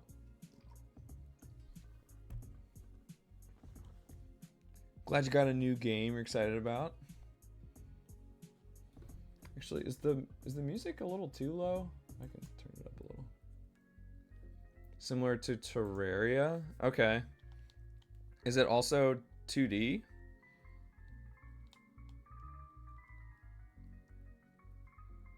Has farming like Stardew, classes like WoW. Okay. That's the stuff I like. That's cool. Is it 2D or 3D?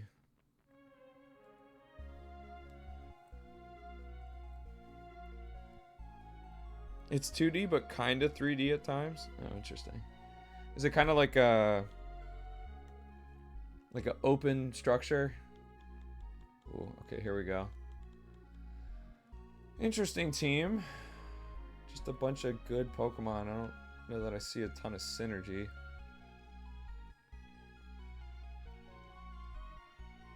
I think we lead Lilycole because even if they want to switch in Tyranitar, I might be able to catch it with a close combat. Oh, like black and white? That's cool. I mean, obviously, big black and white enjoyer.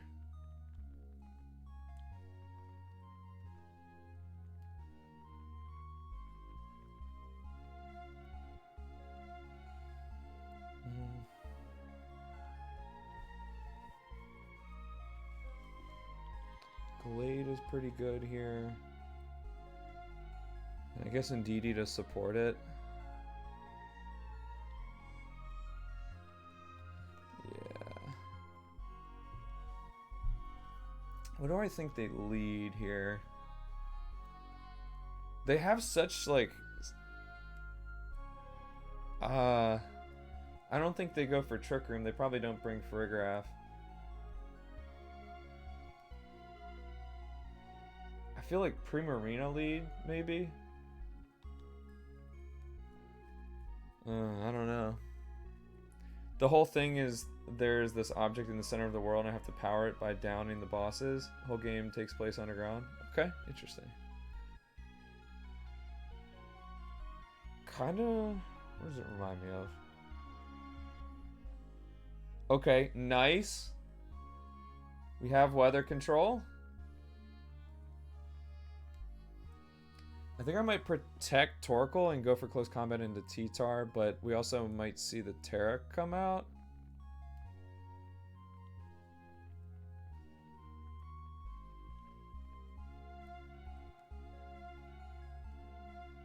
I think T-Tar is probably going to switch, or Terra.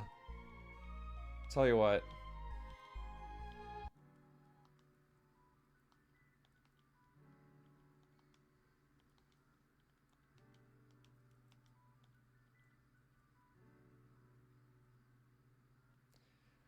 Do I Ghost Terra? Oh, it doesn't matter, because mine's Eye.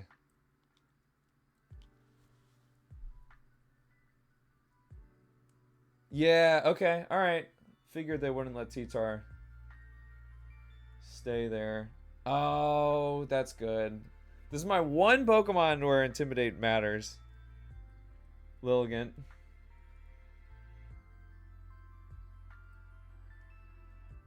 No shot this is Ghost Terra, right? Hilarious. Fuck closed team sheet. Dude, fuck closed team sheet. I have so much reason to believe Terra's there. That's so bad.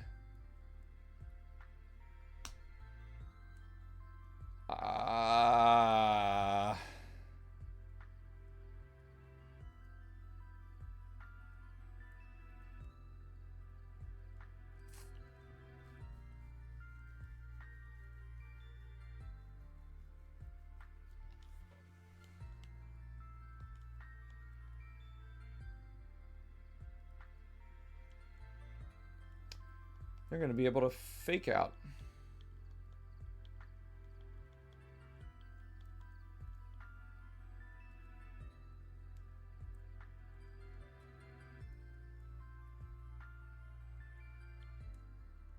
Unless if they can't.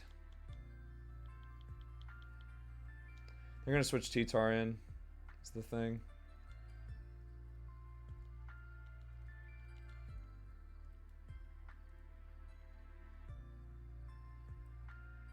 Dude, that's so unfortunate. Everybody runs normal Terra. Oh, this is bad. Nice. Good. Good, good, good. Wow, that did nothing!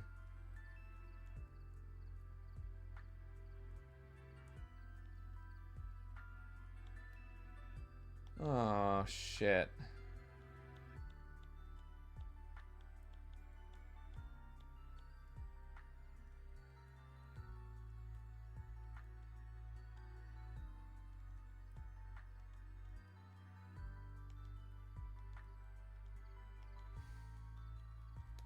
You follow me to get Gallade in safely. I think T-Tar probably comes in for Incineroar. If I can maneuver around a Lilycole late game. Okay, nice. Probably knock off here. Oh, okay.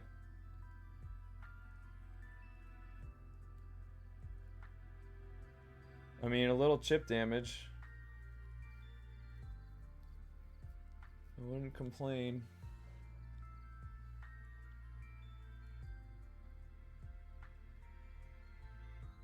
Now I can close combat Incineroar. If they want to change the weather, they're going to have to sack T-Tar. Unless if they switch Ursaluna in. Oh, or switch out Ursaluna. Oh, God.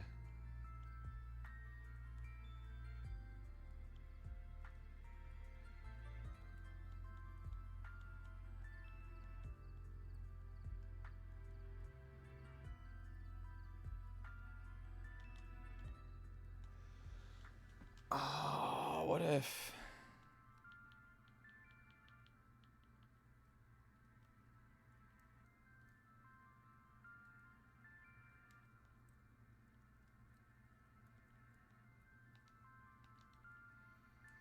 I'm gonna switch T-Tar, aren't they? No! Oh, wait. Okay, we might be so back, actually. I think Psycho Cut kills here. We got Psychic Terrain and everything. Yeah, we are faster. Oh god, if they switch T-Tar in there. Oh god, okay, Life Orb is gonna kill. But that actually does kind of suck.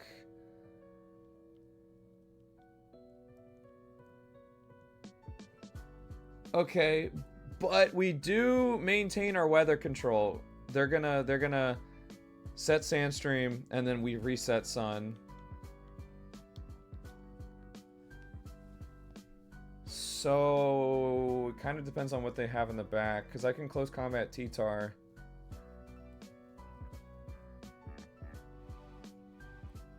Oh, fuck.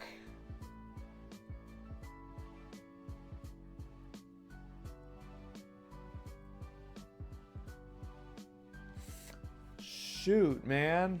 Okay.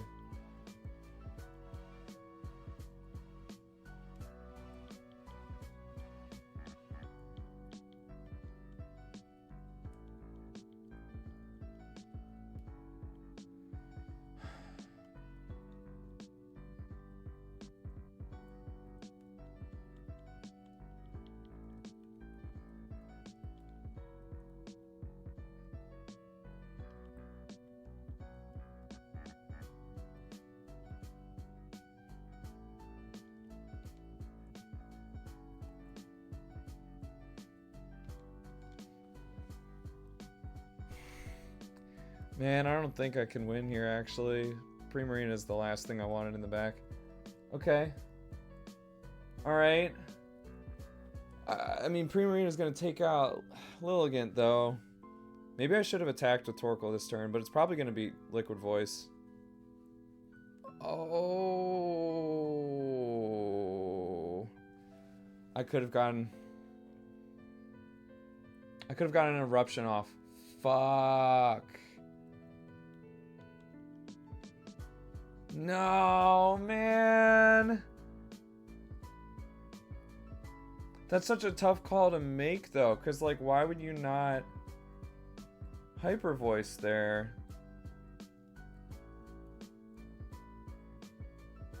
I mean, maybe they're fucking choiced and they're locked into Moonblast.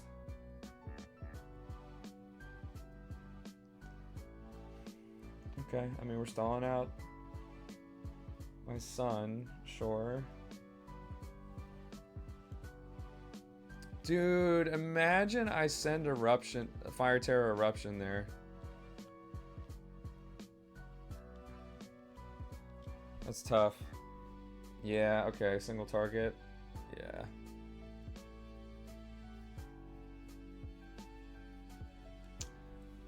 Man, I thought that it would not make sense to go big on Torkoal there, but I guess there probably wasn't really a risk. I mean, I would have had to do Eruption, so yeah. Damn. I just kind of want to get one win tonight. This is tough. I mean, it's chill though. I'm just practicing. But, you know, kind of hurts a little bit.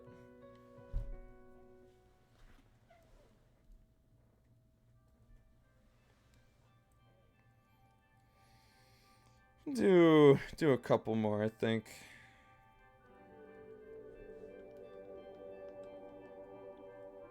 The closed team sheet thing is like really hurts though.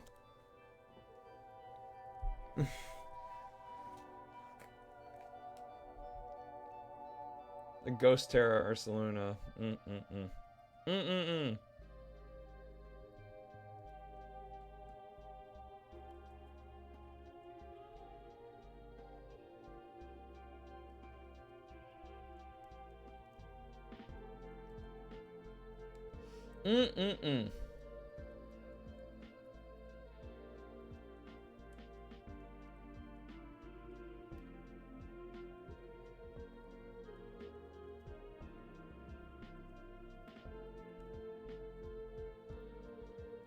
Alright, there we go.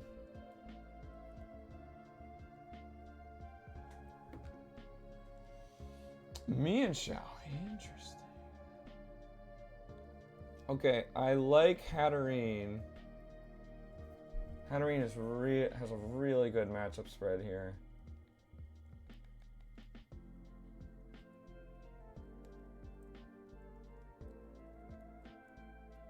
And I think I can set Trick Room for itself because Magic bounces Taunt.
Okay, I'm not sure if that's totally right, but we'll see. I just didn't want to get like undersped and trick room by Amoongus. I like this lead, but I'm less sure about what I brought in the back.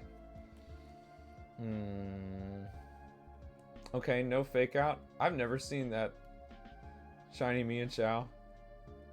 A very bright pink.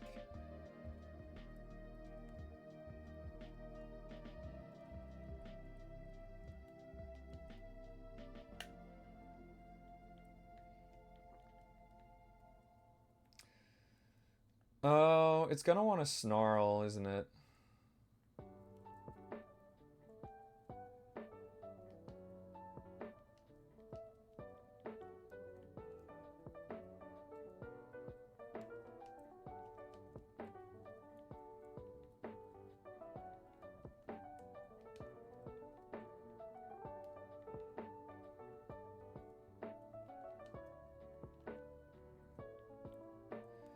I mean, I guess I shouldn't overthink it, right?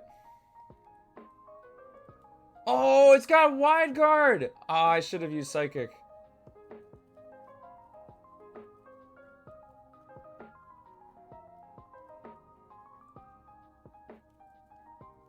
I was really thinking about it too.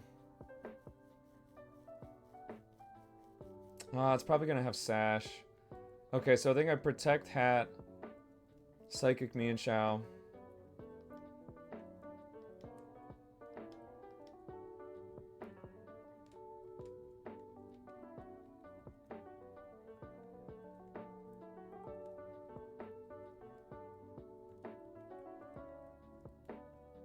Then again, that's not good enough. I mean, if we see Snarl again, this would be very good. And then if Indeedee goes down... I mean, maybe this is predictable, switching hat out?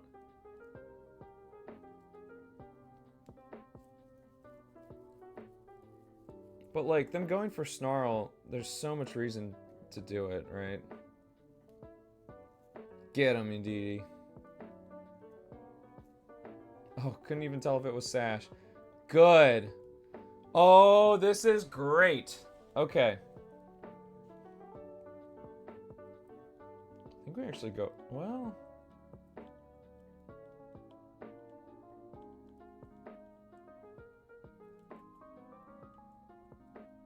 I need to do 2 single targets, really.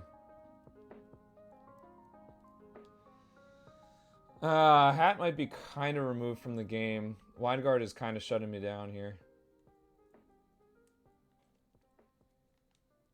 I forgot about that in the team preview.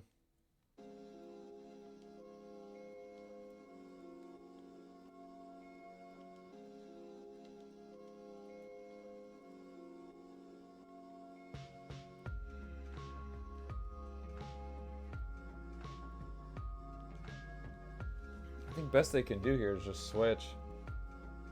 Okay. I didn't really consider that. I was thinking more me and Chow. Okay. I mean, they're stalling my trick room really well. Also, they didn't even go for wide guard. I could have actually used eruption. Shoot! Wide guard is kind of an issue for my team, I gotta say. Maybe this breaks multi-scale? Maybe not. I do think... I mean, Psycho Cut will definitely KO. Uh-oh!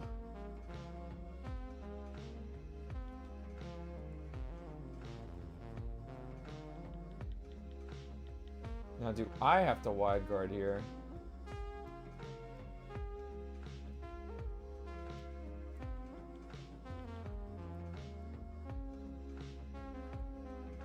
I might try to turn off my trick room.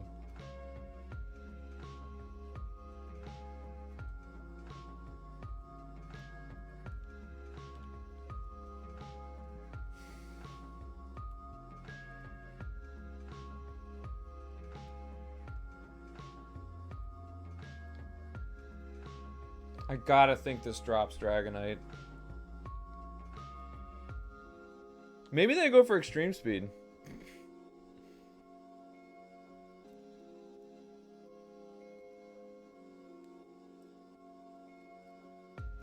Hell, maybe this drops Hatterene. I just kind of doubt it. Uh-oh. What could this be? Normal? Normal Dragonite? Uh-oh. Oh, Psychic. Why? Wait, literally why? You resist Steel, I guess. Oh, I probably should have gone for Wide Guard. Okay, I mean, there's the Dragonite. Wow, it actually would have KO'd Hat. Okay, didn't go for Wide Guard, good. That's not great. I mean, I think I probably still get the KO here. Psycho Cut. Oh, wait, definitely. It doesn't resist anymore. Poor Torkoal. Okay.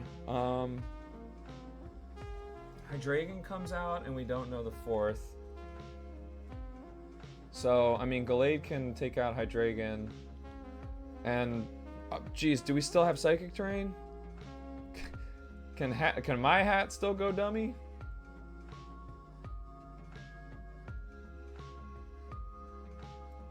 Oh, it's just Hydreigon. What else was I thinking about? Okay. Oh. Yeah. You're right.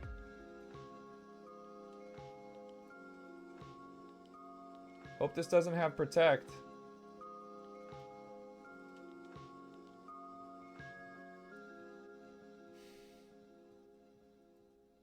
Did I win a game?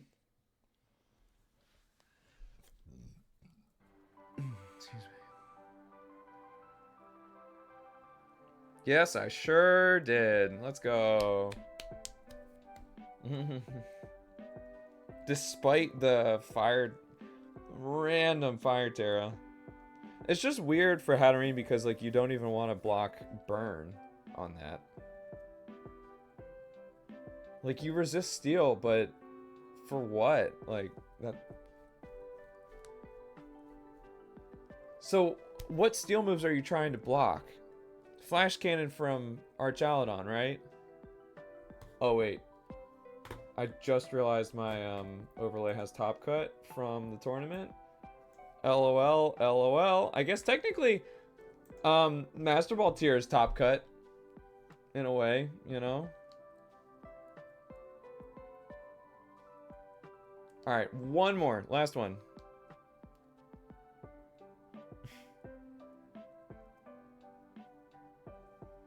Not exactly a successful night of EGC, but... Ooh, rank 7,000. Okay. Well, kinda know about this team. I think we do Torkoal Lilligant in the back this time. That seems to be more the play.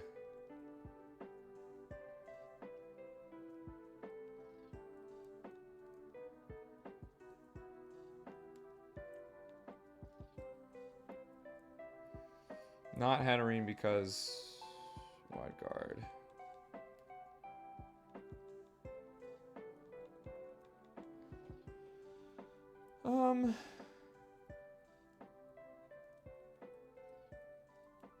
Actually?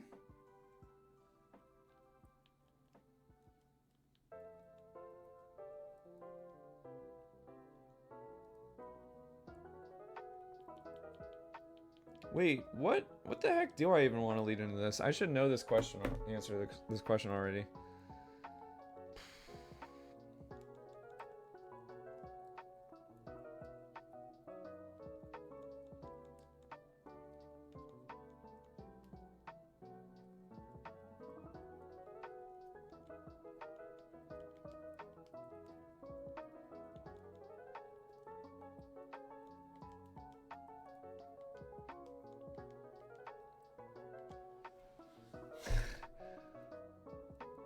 Yeah, because I'm just thinking, like, okay, if I go Indeedee Hatterene, I could, like, Dragon Terra follow me on, like, Basket Legion Pelipper. But then Pelipper shuts down Hat. With Wide Guard. Okay. So, I mean, Gallade actually puts a ton of pressure here.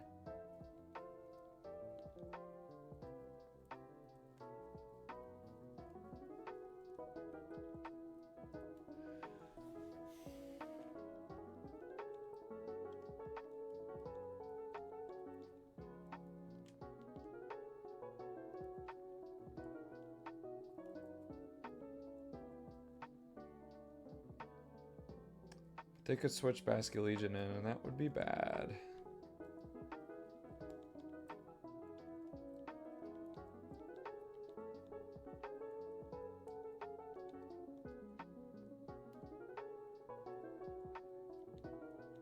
Also, both of them could have taunt, I think. Oh, good. Did I call it right? Okay. Or do we go also developer?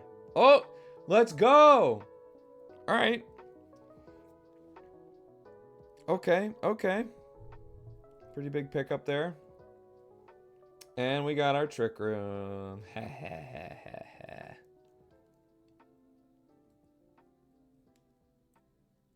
Is Pelipper slower than Glade? Doesn't matter. Okay.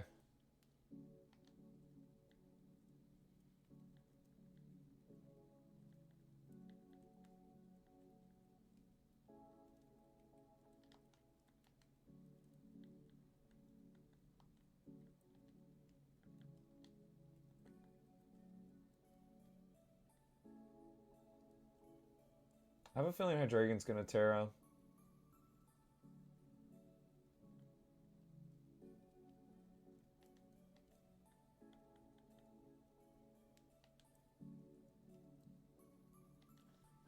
Or switch to Pelipper? Oh, what? Oh, no. Boo!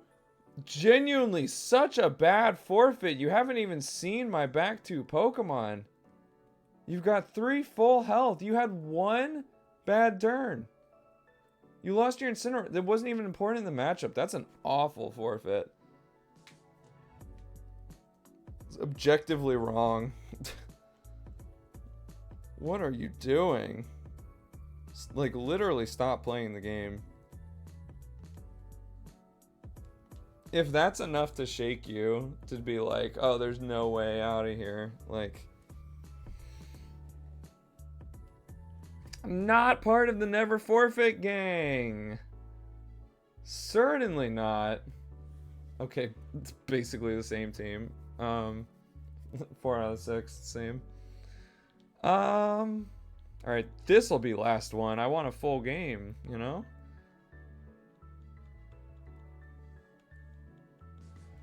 I don't like Salamence.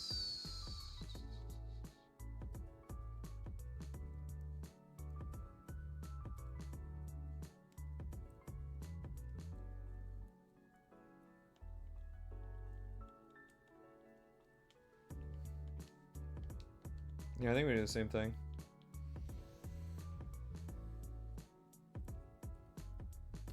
Gallade lead also, like, hard threatens King Gambit. Like, if I see that, I can actually just send the Sacred Sword plus Trick Room, I think. That's, like, a little scary because if I don't KO the King Gambit, then it's faster than me in Trick Room.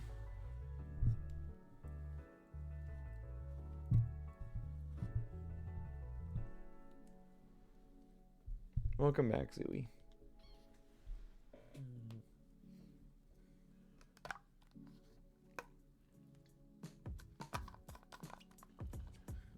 Yeah, we'll see. Most King Gambits are going Dark Terra, so, like, I think Sacred Sword only... Okay, here we go. I think Sacred Sword only is not KOing non-Dark Terra. Like, if it's like Fire Terra, probably not a one-shot. We're not scared of Sucker Punch.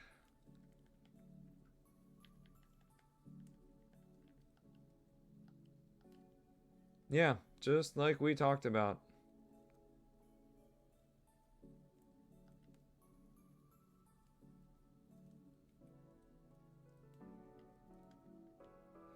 Or do we just follow me for this turn?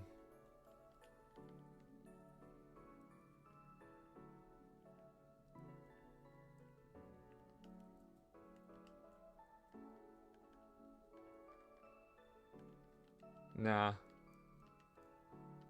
Because I think the punish here is they switch to... okay, well that kind of is a punish. Interesting, no, oh, that sucks. That sucks. Okay. I hate closed team sheet. I feel like Kingambit normally runs AV. Okay, well now I have to go Torkoal. But now all they have to do is switch in Pelipper.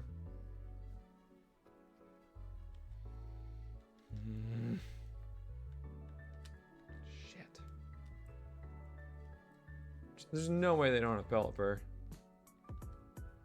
Fuck.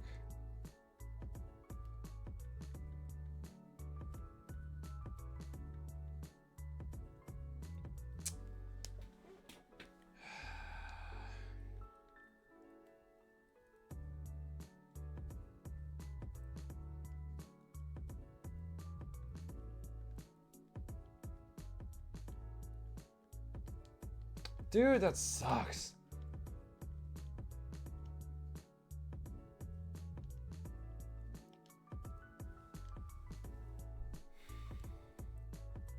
Okay, yeah. I am calling this switch, but I don't know that I get the KO here with resisted weather ball. Plus, you know, I mean, it's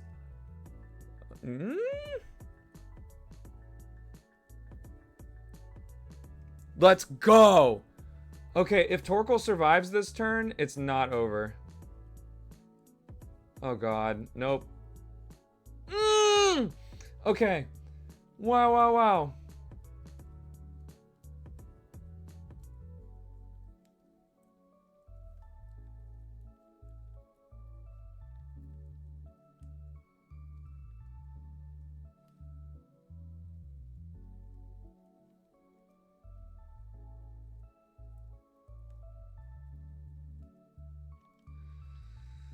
Ugh.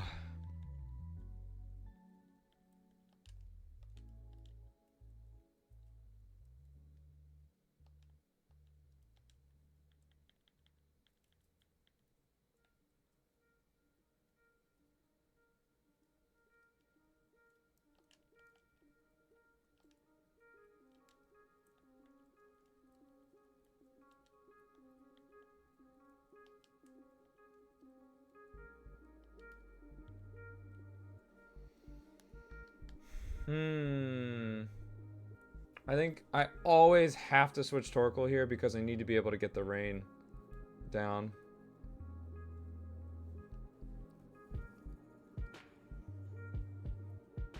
Okay, probably Dark Terra Kingambit. Probably trying to, yeah, okay, trying to get rid of Indeedee. Oh, actually, it's gonna move before Indeedee. Yikes. Yikes. Yeah. Fuck.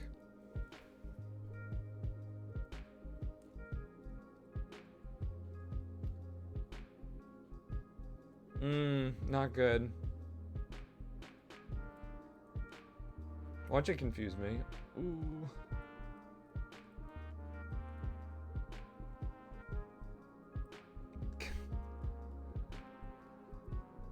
Okay. Not my night. Yeah, this is always a loss.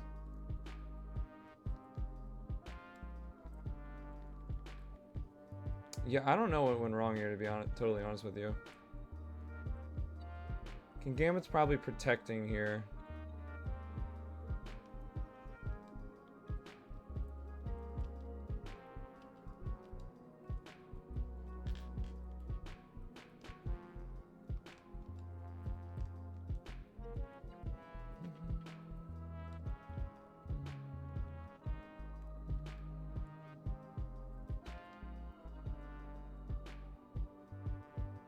Yeah, we better see a Kingambit protect. Oh.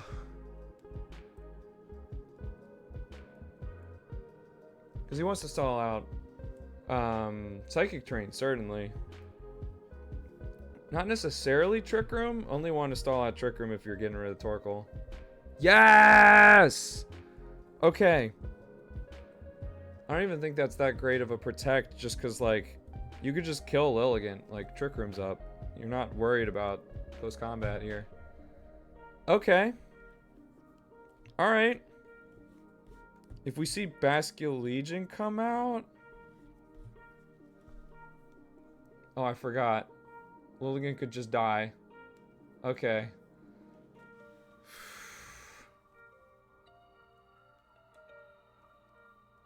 I was covering for a Bascule Legion switch there as well, by the way.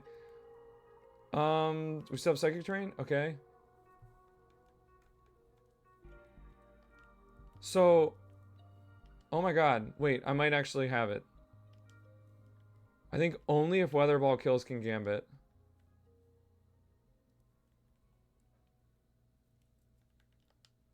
We turn to Trick Room? One more turn to Trick Room.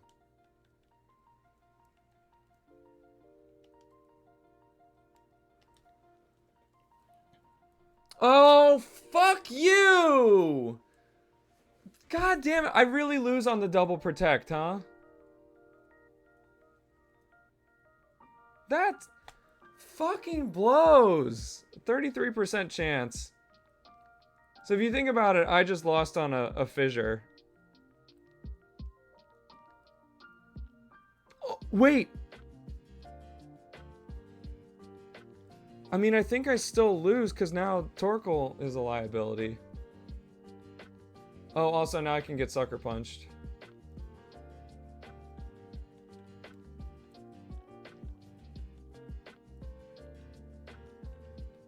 That really blows, man.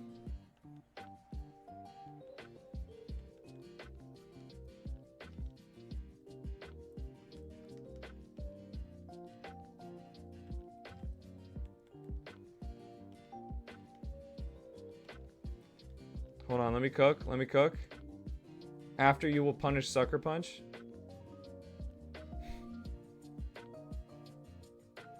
Oh. Called it right. Okay. That's really frustrating. I really wanted to see what Weather Ball would have done there. It actually did come down to the wire. Just hurt myself with confusion. It's fine. Yeah, there we go. You got it, Lilligant. Don't reveal what we were trying. It's pretty unlucky confusion, by the way. 3 turns with 1 self-hit. So, if Weather Ball does one-shot King Gambit there, if they don't get the double protect, then we saw Lilligant Protect came out.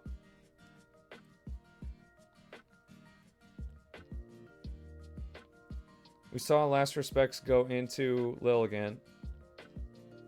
So then it's a 2v1. And I would still lose if I get Confusion Self-Hit when I go to Leaf Blade. Or if Bascule Legion has Aqua Jet. Which I don't think it does because it didn't go for it that last turn. Like, Lilligant still went before it. Which, like, why would you not Aqua Jet if you have it there?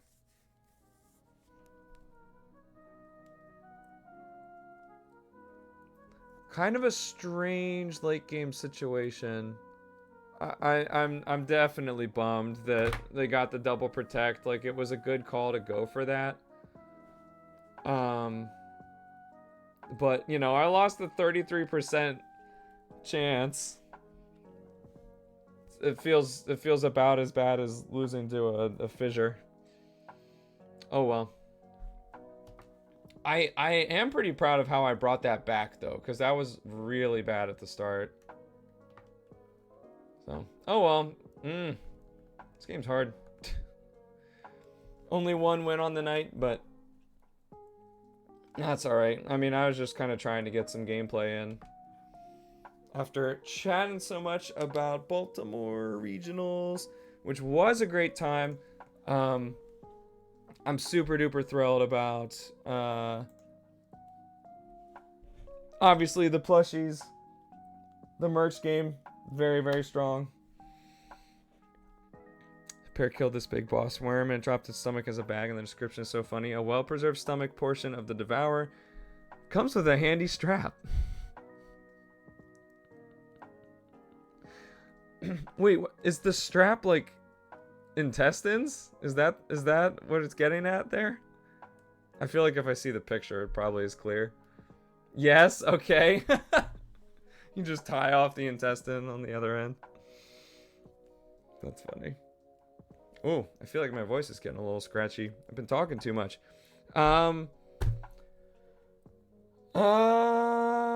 Yeah, I'm not gonna bother with a raid tonight.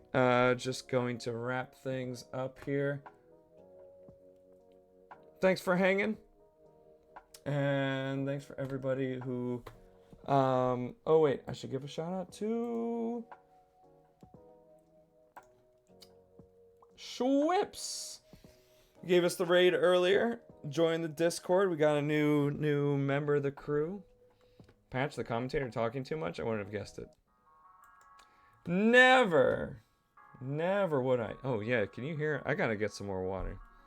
Maybe even some tea before bed. Yeah, that's gonna do it. Oh, I have a work event Wednesday. I don't know if I'll stream, because then I'll kind of be getting on later if I do. I'll keep you guys posted. So, till the next time I see you. Have a good night. Bye. Oh, I pressed the wrong button. Bye. I pressed A on my Switch controller instead of clicking. Wrong button.